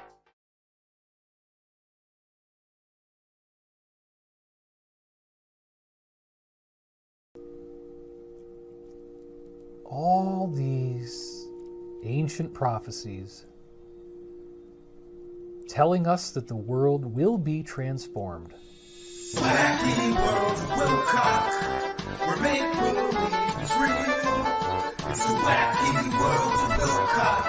How much money can he steal? It's the Wacky World of Wilcock, where make-believe is real. It's the Wacky World of Wilcock. How much money can he steal? He makes all this stuff up and claims that it's all true. The aliens want to eat us. Be careful that they don't get you. It's the Wacky World of Wilcock, where make-believe is real. It's the Wacky World of Wilcock. How much money can you steal? It's the Wacky World of Wilcock, where make-believe is real. It's the Wacky World of Wilcock. How much money can you steal? This is where if I have a live audience, I get everybody to hug each other. I say, give your neighbor a handshake or a hug, whatever you feel is appropriate to you. And that way everybody feels the love a little more. I will never believe it. I will never believe it. Okay, that's fine. Maybe you need 25,000 more years. I don't know, buddy. But look, this is really compelling information, and it's going to get a lot more intense. It's coming up in a couple days here on Sunday. So if you haven't already signed up, we have reopened the cart. We still have the payment plan in place.